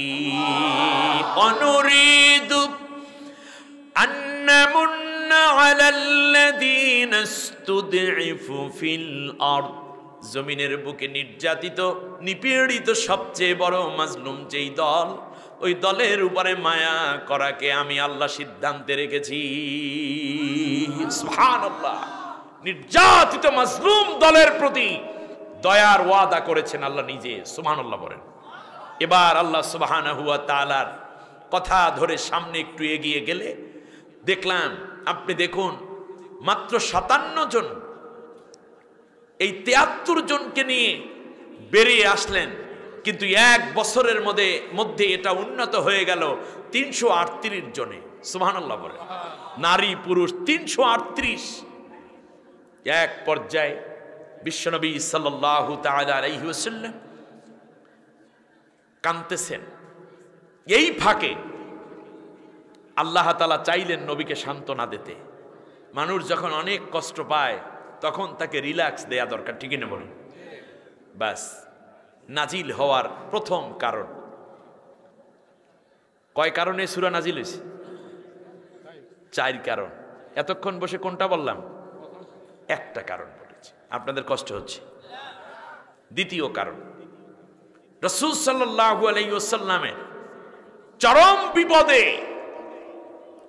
পরম বন্ধু সহযোগী হিসাবে কাজ করেছেন হযরতে খাদিজাতুল কুবরা রাদিয়াল্লাহু তাআলা আনহা। আপনারা জানেন, রাসূল সাল্লাল্লাহু আলাইহি ওয়াসাল্লামের জেল থেকে বের হওয়ার কিছুদিন পরই খাদিজা রাদিয়াল্লাহু তাআলা আনহা ইন্তেকাল হয়ে গেলেন। খাদিজার ইন্তেকালে নবী প্রচণ্ড কষ্ট পেলেন, ব্যথা পেলেন। কাফেরেরা বলা শুরু করলো, মুহাম্মদ, আমরা তোমার বিরোধিতা করি, বউ তো আমাদের মরার কথা, কিন্তু খাদিজা ছিল তোমার আশ্রয়স্থল। খাদিজা মরার কারণ হলো এই যে তুমি যে এক আল্লাহর দাওয়াত দাও, কালেমার দাওয়াত দাও, ইমানের দাওয়াত দাও, এতে আল্লাহ তোমার উপর অসন্তুষ্ট না। তার কারণ এই লাত, মানত, উজ্জা, ইয়াজদান, আহারমান, হাবল, এই যে দেবতাগুলো আছে, এই দেবতাগুলো হইল আল্লাহর কন্যা, আল্লাহর ডাইন হাত, আল্লাহর বাম হাত। এরা হইল আল্লাহর একান্ত জন। এদেরকে তুমি সেজদা না করার কারণে, এদেরকে প্রভু না মানার কারণে আল্লাহ নিজেও তোমার উপর বেজার হয়ে গেছে। এই জন্য বউ মরে, আমাদেরটা মরার কথা, মরে তোমারটা। এর মানে আল্লাহ তোমার উপরে কি হয়েছে? বেজার হয়ে গেছে। নাউজুবিল্লাহ করেন। অতএব বোঝা যায়, ইসলামের কাজ করলে আপনার উপরে বিপদ আসলে কাফেরেরা, ইসলামী বিরোধীরা এইরকম যুক্তিও দাঁড় করায়। কেউ কেউ তো কোনো পীরেরাও বলে ফেলে যে ওদের উপর আল্লাহর রহমত নাই, থাকলে কি আর ভাই এইরকম বিপদ ওদের হয়, পারলো না কেন মুক্তি হইতে? ওই সময় এই পীরেরা যদি নবীর জমানায় থাকতো তাহলে এইরকম ফতু হইত। নবীর যদি নবী হইতো তাহলে নবীর উপর এত ব্যথা কেন? আরে মিয়া, আল্লাহ তাআলা এই পৃথিবীতে যে যত বড় ইমানদার তাকে আল্লাহ তত পরীক্ষা করেছেন। আসাদুন নাসি বালা আল আম্বিয়া সুম্মা সালিহুনা সুম্মাল আমসালু ফাল আমসাল। আল্লাহ নবী সাল্লাল্লাহু আলাইহি ওয়াসাল্লাম বলেছেন, সবচেয়ে বেশি পরীক্ষার সম্মুখীন হয়েছে নবীগণ, এরপর সিদ্দিক, সলেহিনগণ, এরপর যার যতটুকু ঈমান তার ততটুকু পরীক্ষা। আপনারা খেয়াল করতে পেরেছেন? পরীক্ষা ছাড়া আল্লাহ জান্নাত দেবে না। হাসিবান নাসু আইয়ুতরাকু আইয়াকুলু আমান্না ওয়াহুম লা ইফতানুন, তোমরা মনে করেছো ঈমান এনেছি এ কথা বললে ছেড়ে দেব, আমি কি পরীক্ষা করব না? আম হাসিবতুম আন তাদখুলুল জান্নাতা ওয়ালাম্মা ইয়ালামিল্লাহুল্লাযীনা জাহাদু মিনকুম ওয়া ইয়ালামাস সাবিরিন, তোমরা কি মনে করেছো এমনিতেই জান্নাতে চলে যাবা? আমার উপর ঈমান আনার পরে কে বিপদে এসেছে, কে জেহাদ করেছে এবং এই জেহাদ করতে গিয়ে কে ধৈর্য ধারণ করেছে নাকি পিছপা হয়ে বাতিলের সাথে আতাত করেছে, এটা আমি পরীক্ষা করব না? ও ভাই, আল্লাহ নবীর ঈমান কাঁচা না পাকা? এরপরেও নবীর মারি খাওয়া লাগে, জেলে যাওয়া লাগে, রোহার শলাকা মাথার ভিতর ঢুকা লাগে। আবু বকর রাদিয়াল্লাহু তাআলা আনহুর ঈমান কাঁচা না পাকা? মার খাইছে না? তাহলে বোঝা যায় যে ঈমান হইলেই মাইর খাইবে। এখন আমরা মাইর খাই না কেন, অত্যাচার হয় না কেন? তার কারণ হচ্ছে পরীক্ষা দিতে হইলে তো কমপক্ষে প্রথম রেজিস্ট্রেশন করা লাগে, এরপর টেস্ট করা লাগে, টেস্ট পরীক্ষা দেয়, এরপর ফাইনাল পরীক্ষা দেয়, তার আগে ফর্ম ফিল আপ করা লাগে, এরপর না হলে যাওয়া লাগে। আমাদের ঈমান এতই দুর্বল, রেজিস্ট্রেশনই হয় নাই, এই জন্য আমাদেরকে আল্লাহ পরীক্ষাই নেন। এর মানে পরীক্ষার ন্যূনতম যোগ্যতাই অর্জন হয় নাই এখনো। এই ব্যর্থতা আমাদের, আমরা ফ্রন্ট লাইনে নাই, যার কারণে এই কষ্টটুকু আমরা বুঝতেছি না। যাই হোক, হযরতে রাসূল সাল্লাল্লাহু আলাইহি ওয়াসাল্লামের স্ত্রী হারাইয়া নবী বেকারার। তৃতীয় আরেকটা কষ্ট, রাসূল সাল্লাল্লাহু আলাইহি ওয়াসাল্লামের চাচা আবু তালিব, তিনিও এই নবম বৎসরে ইন্তেকাল করেন। খেয়াল করেছেন কিনা? তা কয়টা কারণ হইল? তিনটা। নির্যাতন, এরপরে স্ত্রী বিয়োগ, তারপরে চাচাটা কেমন চাচা ছিল? আবু লাহাব, আবু জেহেল, উতবা, শাইবা, রবিয়া, উমাইয়া বিন খলফ সবাই গিয়ে বলতো যে কেবলমাত্র তোমার কারণে তোমার ভাতিজাকে কিছু বলতে পারি না, তুমি তোমার ভাতিজাকে সামলাও। বলল যে আমার ভাতিজা যে কালেমার দাওয়াত দেয় তার সাথে আমিও একমত না, কিন্তু আমার দেহের মধ্যে রুহু থাকবে, শরীরে রক্ত থাকবে, আমার চোখ খোলা থাকবে, আর সেই অবস্থায় আমার ভাতিজার গায়ে কেউ একটা কাটার আঁচড় দেবা, এইটা আমি আবু তালেব সহ্য করব না। হযরতে আলী রাদিয়াল্লাহু তাআলা আনহু যখন ছোট, তখন আলীকে বুক থেকে সরাইয়া দিয়া হযরতে রাসূল সাল্লাল্লাহু আলাইহি ওয়াসাল্লামের চাচা আবু তালিব মুহাম্মদ সাল্লাল্লাহু আলাইহি ওয়াসাল্লামকে বুকের মধ্যে আলগে রেখেছেন, বলেছেন বাবা আমি যতদিন আছি ততদিন তোমার কেউ কোনো ক্ষতি করতে পারবে না, তুমি আমার সাথে থাকবে। এমন একটা বট বৃক্ষকে আল্লাহ নিয়ে গেলেন। আমালুল হুজন বলা হয়, মানে শোকের বছর, নবম বছর। শেষবারে রাসূল সাল্লাল্লাহু আলাইহি ওয়াসাল্লামের একটা ছেলে ছিল, নাম ছিল ইব্রাহিম, পুত্র সন্তান। পুত্র সন্তানটাও এই বছরই মারা যায়। আপনারা শুনতেছেন আমার কথা? বিশ্বনবী সাল্লাল্লাহু আলাইহি ওয়াসাল্লাম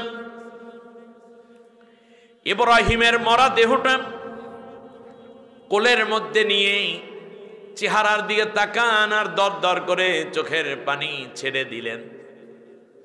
মৃত সন্তানের গালটা নবীজি তার গাল মোবারকের সাথে লাগান, চোখের পানি টপ টপ করে ঝরছে। এই পৃথিবীতে এমন কোনো মানুষ নাই সন্তানের কষ্ট এবং সন্তানের রোগ কিংবা সন্তান ইন্তেকালে কেঁদে না পারে। নবী তো একজন মানুষ, পিতৃ মমতা তো তার অবশ্যই দিয়ে আল্লাহ তাকে তৈরি করেছেন, পিতা বানিয়েছেন। নবীজির মতো এত দরদি পিতা পৃথিবীতে আর কি কেউ হবে? বিশ্বনবী সাল্লাল্লাহু আলাইহি ওয়াসাল্লাম কাঁদছেন। এমন সময় আস বিন ওয়াইল নামক একটা কাফের নবীজির ঘরের কিনার দিয়ে যাচ্ছে আর দেখতেছে নবী কাঁদে, সন্তানটা মারা গেছে। চিৎকার করে বলে বাতারা মুহাম্মদ, মুহাম্মাদের ল্যাজ কেটে গেছে। এর মানে একটা মাত্র পুত্র সন্তান, এই সন্তানটা যদি মারা যায় কোনোদিন মুহাম্মাদের ইসলাম আর টিকবে না। মুহাম্মাদের কালেমা, মুহাম্মাদের ইমানের দাওয়াত, মুহাম্মাদের কোরআন। ডাক দিয়ে বললেন জিবরাইল যাও গো, আমার হাবিবের কাছে যাও। যাবা তো যাবা, একটু জান্নাত থেকে পোশাক নিয়ে যাও, বেহেশতের পোশাক নিয়ে যাও। আমার মেহমান আমার বাড়ি আসবে, এই পোশাকে হবে না। কোটি কোটি হুর গেলেমান ফেরেশতা অভ্যর্থনা দিবে। সুতরাং আসো আমার রসুলকে নিয়ে আসো। উম্মে হানি নামক এক নিকটাত্মীয়ের ঘরে আল্লাহর রসুল ঘুমাচ্ছিলেন। বাইতুল্লাহর ঠিক দক্ষিণ দরজা দিয়ে উম্মে হানির ঘর। গভীর রাত, জিবরিল আলাইহিস সালাম এসে দেখছেন নবীজি ঘুমোচ্ছেন। নবী যখন ঘুমোতেন তখন নবীরা যখনই ঘুমায় তাদের ব্রেইন ঘুমায় না, কি হচ্ছে সব তিনি বুঝতে পারেন, কিন্তু ঘুম এসে যায় তাদের। নবী একটু হালকা নাক ডাকতেন ঘুমের মধ্যে, মৃদু, একেবারে গড় গড় আওয়াজের সাথে তিনজনের ঘুম হারাম এটা হতো না, নবীর একটু একটু নাক আওয়াজ হতো। জিবরিল আলাইহিস সালাম এসে চিন্তা করলো যদি সরাসরি ঘুমের ভাঙানোর জন্য আহ্বান করি এটা বেয়াদবি হয়ে যাবে। জিবরিল আলাইহিস সালাম তার জিহ্বাটা আল্লাহর নবীর পায়ের তলায় লাগাইছে। নবীজি সাল্লাল্লাহু আলাইহি ওয়াসাল্লাম ঘুম ভেঙে গেল হালকা গরম পেয়ে। নবী সাল্লাল্লাহু আলাইহি ওয়াসাল্লাম উঠে বসলেন। জিবরিল তুমি কি করছো? বলছি ইয়া রাসূলুল্লাহ, আমি সাইয়্যিদুল মালাইকা, সমস্ত ফেরেশতাদের সর্দার, কিন্তু আল্লাহ রাব্বুল আলামিন আজকে আপনাকে মেহমান বানানোর জন্য আমাকে খাদেম হিসাবে পাঠিয়ে দিয়েছেন। এটা আমার সৌভাগ্য যে আল্লাহর হাবিবকে আমি আজকে ডিরেকশন দেওয়ার জন্য, মেমোরিটাকে খালি করে দেওয়া, ড্রেস আপ করা হলো।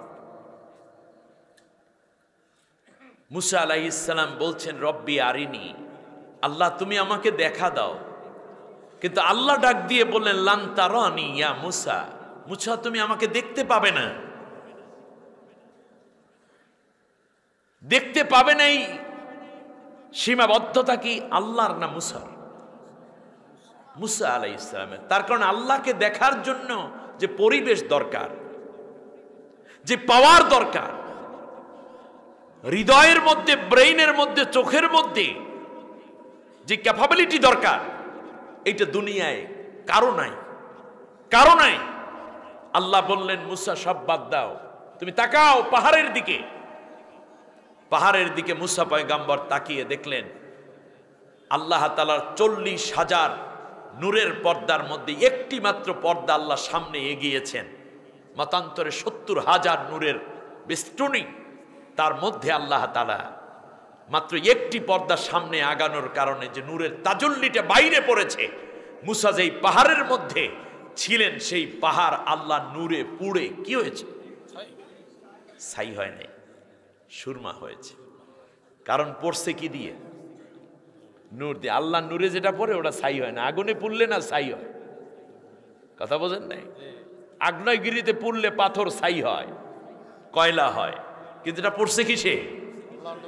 নূরে পড়লে ওই পোড়ার মধ্যেও বরকত। সুবহানাল্লাহ কয় না? আল্লাহ রাব্বুল আলামিন এবার বলে দিলেন অখররা মুসা, মুসাও বেহুশ। হুশ হওয়ার পর কয় আল্লাহ এটা কি দেখলাম?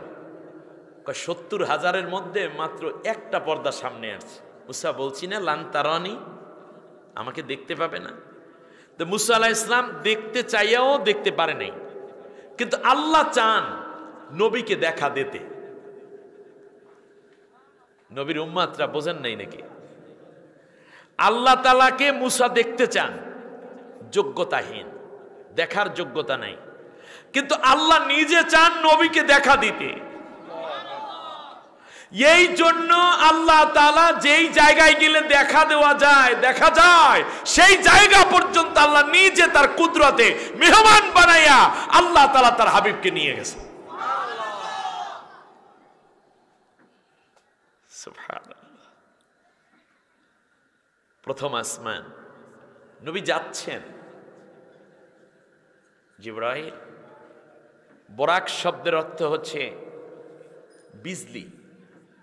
এই যে আকাশে বিদ্যুৎ চমকায় না, আরবিতে বলে বারকুন। এটাকে আরবিতে কি বলে? আলোর গতি প্রতি সেকেন্ডে 1,86,000 মাইল। বোরাকের গতি ছিল তার চেয়েও বেশি, প্রতি সেকেন্ডে। কয় মিনিট 1 সেকেন্ড? শুনছেন কি কয়? উল্টা প্রশ্ন করলাম, মানে 60 সেকেন্ডে 1 মিনিট, আর আমি বলছিলাম কত মিনিটে 1 সেকেন্ড। না, 1 সেকেন্ড মানে কতটুকু? 1, 2। এই যে 1 থেকে 2 এর মাঝখানে যতটুকু সময়, এটা কি একটা সেকেন্ড। 1 সেকেন্ডে 1,86,000 মাইল নবী যাচ্ছেন বোরাকে একটু একটু করে। নবী কিছু দূর যাওয়ার পর ঘ্রাণ পেলেন, একটা জান্নাতি ঘ্রাণ। জিজ্ঞেস করলেন, জিবরাইল, এই ঘ্রাণটা কিসের? বলল যে এইটা হযরতে আসিয়া রাদিয়াল্লাহু তাআলা আনহার ঈমানের ঘ্রাণ। তাহলে ঈমানের কি আছে? কিন্তু ঈমানদারের মুখ থেকে এখন বিড়ির গন্ধ আসে, ঈমানদারের মুখ থেকে মদের গন্ধ আসে, ঈমানদারদের মুখ থেকে গালিগালাজের গন্ধ আসে, ঈমানদারের মুখ থেকে মিথ্যার গন্ধ আসে। তুমি ঈমানদারই হও নাই এখনো। ঈমানের একটা ঘ্রাণ আছে বেটা, তোমার প্রত্যেকটা কথায়, ওঠা বসায়, আচরণে ঈমান সুগন্ধি ছড়াবে, যা দেখে কাফেররা ইসলাম গ্রহণ করবে, ঈমান গ্রহণ হবে। কি করলা তুমি? ঈমানদার হিসাবে তুমি ব্যর্থ। রাজনীতি যারা করে তারা তো মনে করছে মিথ্যা বলা জায়েজ তাদের জন্য, গালিগালাজ করা তাদের জন্য বৈধ। পুলিশরা তো মনে করেই নিয়েছে ঘুষ খাওয়া, দুর্নীতি করা, মানুষের টাকা আদায় করা, এগুলো তাদের জন্য পুরো হালাল। সরকারি দল যারা করে তারা মনে করে চাঁদাবাজি করা তাদের জন্য পূর্ণ অধিকার, বৈধ। যারা সরকারি চাকরি করে বিভিন্ন জায়গায় মনে করে যে আমাদের এরকম ঘুষ খাওয়া পুরোটাই হালাল। নাউজুবিল্লাহি মিন জালিক, সবগুলাই হারাম, এর সবগুলো হারামখোর। অন্যায় থেকে ফিরে থাকো মোমেন। হযরতে আসিয়ার ঈমানের ঘেরান শুধু নয়, আল্লাহ বলেছেন পৃথিবীর ঈমানদার যদি হতে চাও তাহলে আসিয়ার ঈমান দেখো। একজন নারীর ঈমানকে আল্লাহ মডেল বানাই দিয়েছেন। দরাবাল্লাহু মাতালাল লিল্লাযীনা আমানু ইমরাআতা ফিরআউন। এই পৃথিবীর ঈমান যদি আনতে চাও তাহলে আমি ফিরআউনের স্ত্রীর ঈমানকে উদাহরণ বানাইয়া দিলাম। যখন তাকে উত্তপ্ত তেলের মধ্যে ফেলে দেয়া হচ্ছিল তখন ডেকে বলছে, রব্বিবনুলি বাইতান ইনদাকা ফিল জান্নাহ, আল্লাহ তুমি তো আমাকে জান্নাত দিবে, কারণ আমি তোমার উপর ঈমান এনেছি। যে কোনো জায়গায় হলে হবে না, তোমার আরশের কিনার দিয়ে আমার একটা ঘর বানাইয়ে দাও। সুবহানাল্লাহ। আমার বন্ধুগণ, একটু দূরে আল্লাহর নবী দাঁড়িয়ে দেখলেন একদল মানুষ, এইদিকে তাকান, একদল মানুষ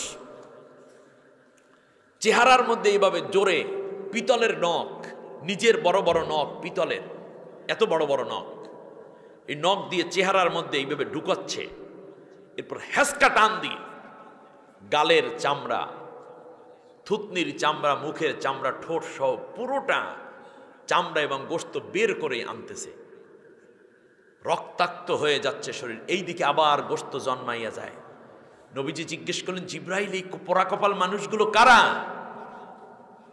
আল্লাহ নবী সাল্লাল্লাহু আলাইহি ইসলামের প্রশ্নে জিবরিল বলল, ইয়া রাসূলুল্লাহ, যেই মানুষগুলো অন্যায়ভাবে মানুষকে গালিগালাজ করে, অন্যায়ভাবে মানুষকে তিরস্কার করে, নির্যাতন করে, তাদের নিজের শাস্তি হলো এইটা।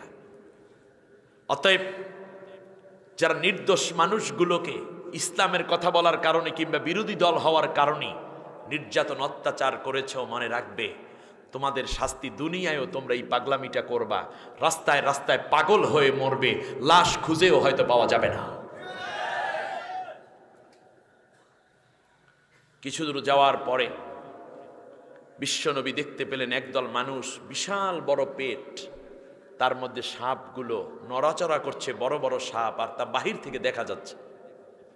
জিজ্ঞেস করা হলো, জিবরাইল, এরা কারা? এত কষ্ট হচ্ছে এদের? বলল, ইয়া রাসূলুল্লাহ, এরা হচ্ছে দুনিয়ার সুদখোর আর ঘুষখোর।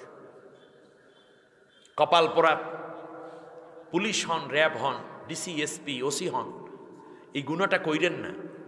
ঘুষ খাওয়ার মানেই হচ্ছে আপনি অন্যায়কে ন্যায় করে দিয়েছেন, মৌলিক একটি অধিকারকে আপনি হনন করেছেন, যে পাওয়ার কথা ছিল তাকে না দিয়ে এই টাকার বিনিময়ে অন্যকে পাওয়াই দিয়েছেন। আপনি আমানতের খেয়ানতকারী। কিছু দূর যাওয়ার পর দেখা গেল বিশ্বনবী সাল্লাল্লাহু আলাইহি ওয়াসাল্লাম দেখতে পেলেন একদল নারী যাদের বুকের মধ্যে হুক লাগাইয়া তারপরে ঝুলিয়ে রাখা হয়েছে, আর গোটা শরীর দাউ দাউ করে আগুনে জ্বলছে। জিজ্ঞেস করা হলো এরা কারা? বলল এরা পৃথিবীর জেনাকার। কিছু দূর গিয়ে আল্লাহর নবী দেখতে পেলেন একদল পুরুষ যাদের সামনে ভালো ভালো খাবার আছে, কোরমা, পোলাও, ফিন্নি, জর্দা কাবাব, স্বামী কাবাব, ফালুদা, রেজালা, রোস্ট, ব্রোস্ট, অনেক খাবার, ফল ফ্রুট। আর এক পাশে রয়েছে এইভাবে পচা গান্দা পোকা কিলবিল করে ভিতরে দুর্গন্ধযুক্ত পুঁজ এবং রক্ত। তাকায় এই দিকে, খায় ওইগুলা, পচা গন্ধ পুঁজগুলা খায় আর বমি করে, সাথে সাথে পেটের নাড়ি ভুঁড়ি, কলিজা, হার্ট, ব্লাড বাল্ব সবগুলো মুখ দিয়ে বের হয়ে যাচ্ছে। বলল জিবরাইল এরা কোন কপাল পোড়া রে? বলল নবী পৃথিবীতে যাদের ঘরে স্ত্রী ছিল, হালাল স্ত্রী, কিন্তু স্ত্রী থাকার পরেও যেই পুরুষেরা পরকীয়ায় লিপ্ত ছিল তাদের জন্য এই শাস্তি। কিছু দূর গিয়ে নবী শুনতে পেলেন এক যুবকের আত্মচিৎকার, বলে জিবরাইল এরা কারা রে? বলল রসুল পৃথিবীতে যেই যুবকরা জেনা করেছে নারীদের সাথে, আগুন দিয়ে ওই নারী তৈরি করা হয়েছে। নারীটা, মেয়েটা, যুবতীটা এসে বলে আমি তোমার সেই জরিনা, এবার আমাকে আলিঙ্গন করো, আমাকে চুমু দাও, আমাকে জড়িয়ে ধরো, আমার সাথে এনজয় করো। তুমি না আমাকে পাগল পাড়া ছিলে পাওয়ার জন্য, কিন্তু কাজ হবে না। সে তো দৌড়বে, জানে এটা কি জিনিস। সাথে সাথে নারীটাও দৌড়বে, গিয়ে তাকে জড়াইয়া ধরবে, মাথার তালু থেকে পায়ের তালু পর্যন্ত এক নিমিষে পুরা গলে যাবে। আস্তাগফিরুল্লাহিল আযীম। ওই সময় যে চিৎকারটা করে নবী, সেই যুবকের চিৎকার আপনি শুনতে পাচ্ছেন। এমনি করে করে যারা গীবত করে, চগলখুরি করে, তাদের জিহ্বা কেচি দিয়ে কাটা হচ্ছে, ঠোঁটগুলো আগুনের কাঁচি দিয়ে কাটা হচ্ছে। এমনি করে হাজার শাস্তি নবী দেখতে পেলেন। এবার নবী চলছেন একটা পর্যায়ে প্রথম আসমানে আদম আলাইহিস সালাম, এমনি করে করে বিভিন্ন আসমানে নবীদের সাথে দেখা হলো। চলে গেলেন সিদরাতুল মুনতাহা, সপ্তম আসমানের উপরে দেখতে পেলেন ওখানে একটা ঘর আছে, ঘরটার নাম বাইতুল মামুর। ফেরেশতারা জিয়ারত করছে। নবীজি বললেন জিবরাইল এই ঘরটা কি? বলল যেটা ফেরেশতাদের সেজদার ঘর। বলল যে তোয়াফ করছে এরা? বলল হ্যাঁ, আল্লাহ তাআলা এত সংখ্যক ফেরেশতা তৈরি করেছেন যে এক ফেরেশতা একবার মাত্র তোয়াফ করে কিয়ামত পর্যন্ত সে আর চান্স পাবে না। আল্লাহ নবী বললেন আমিও এখানে 2 রাকাত নামাজ পড়তে চাই। বললেন হ্যাঁ আসেন। জিবরিলকে নিয়ে নবীজি ঢুকে পড়লেন। জিবরিল দাঁড়িয়ে আছে, নবী সেজদা করলেন। দেখতে পেলেন ওখানে একটা স্ফটিক কাঁচ জড়ানো আছে। নবীজি বললেন জিবরাইল কাঁচটা দিয়ে নিচের দিকে তাকানো যায়? বলে হ্যাঁ। এইভাবে নবী তাকালেন, তাকিয়ে দেখতেছেন সেই ঘরের বরাবর আল্লাহ রব্বুল আলামিনের ঘর বাইতুল্লাহ দাঁড়িয়ে শোভা পাচ্ছে। জিবরিল ডাক দিয়ে বললেন নবী একটা গাছ দেখতে পাচ্ছেন? বিশাল বড়ই গাছ। বলল জিবরাইল এত বড় বড়ই গাছ, কোটি কোটি পাতা হবে গাছটা ভরা। বললে যে এই পৃথিবীতে এখন যত মানুষ আছে, কিয়ামত পর্যন্ত যত মানুষ আসবে, সকলের নাম লেখা আছে এই বড়ই গাছের পাতার মধ্যে। ইয়া রাসূলুল্লাহ, যখন কোনো মানুষ মারা যায় তার 40 দিন আগে কিছু কিছু পাতা যে হলুদ দেখতে পাচ্ছেন, এই পাতাগুলো হলুদ হয়ে যায় 40 দিন আগে। এরপরে এই পাতাটা পড়ে যায়, আজরাইল শুধুমাত্র পাতাটা এনে সংগ্রহ করে, এটাই তার জান কবজ। সেই জান কবজ করা লাগে না, সেই চিন্তা বাদ দেন। শুধুমাত্র মুহাম্মদ সাল্লাল্লাহু আলাইহি ওয়াসাল্লামের জান কবজ করার জন্য জিবরিল উপস্থিত হয়েছেন, অন্য কারো জানের কবজ করতে জিবরিলের আশা লাগে না। রাসূল সাল্লাল্লাহু আলাইহি ওয়াসাল্লাম এই জন্যই আপনারা দেখেন মৃত্যুর পরে বড়ই পাতা দিয়ে আমাদেরকে বড়ই পাতা গরম পানিতে দিয়ে হয় না, ওইটাও বড়ই গাছ। বন্ধুরা আমার, এমনও হতে পারে এখানে যারা আছি আমাদের কারো হয়তোবা আমার নাম লেখা বড়ই পাতাটা হলুদ হয়ে আছে।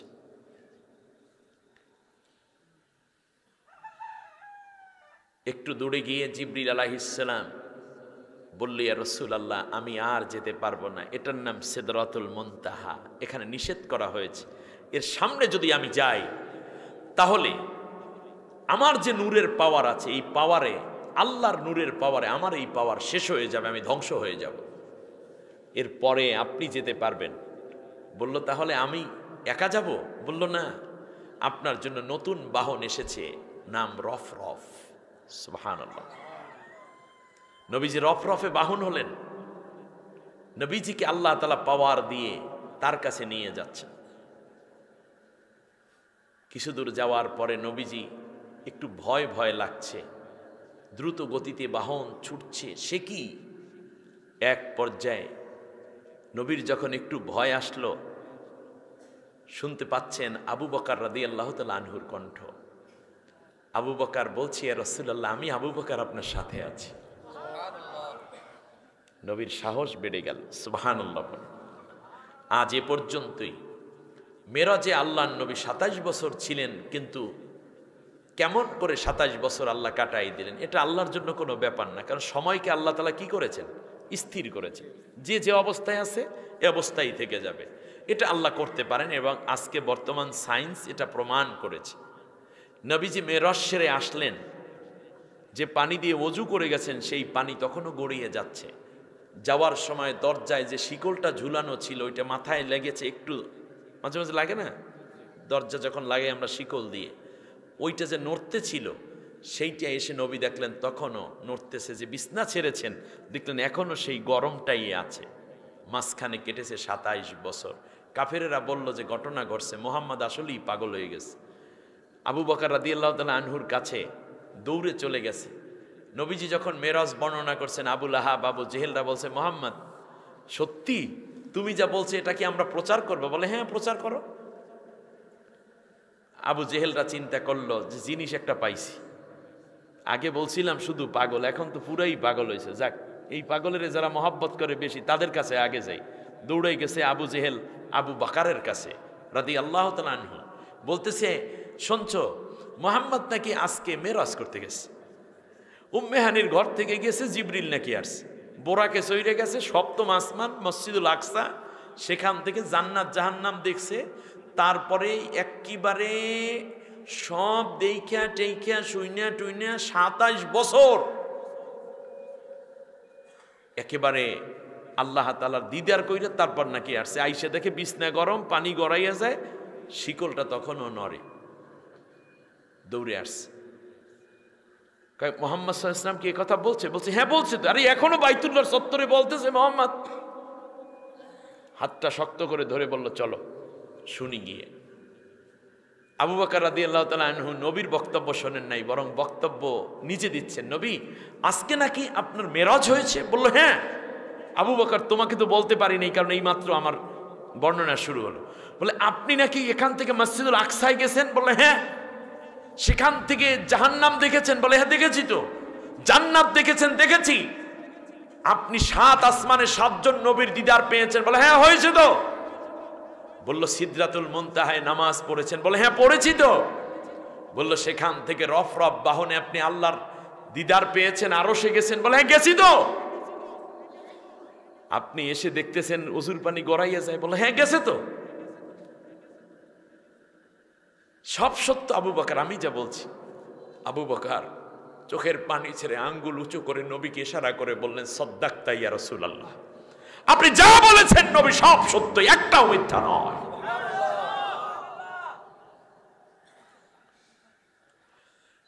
আল্লাহ রাব্বুল আলামিন ডাক দিয়া কয়, নবী গো,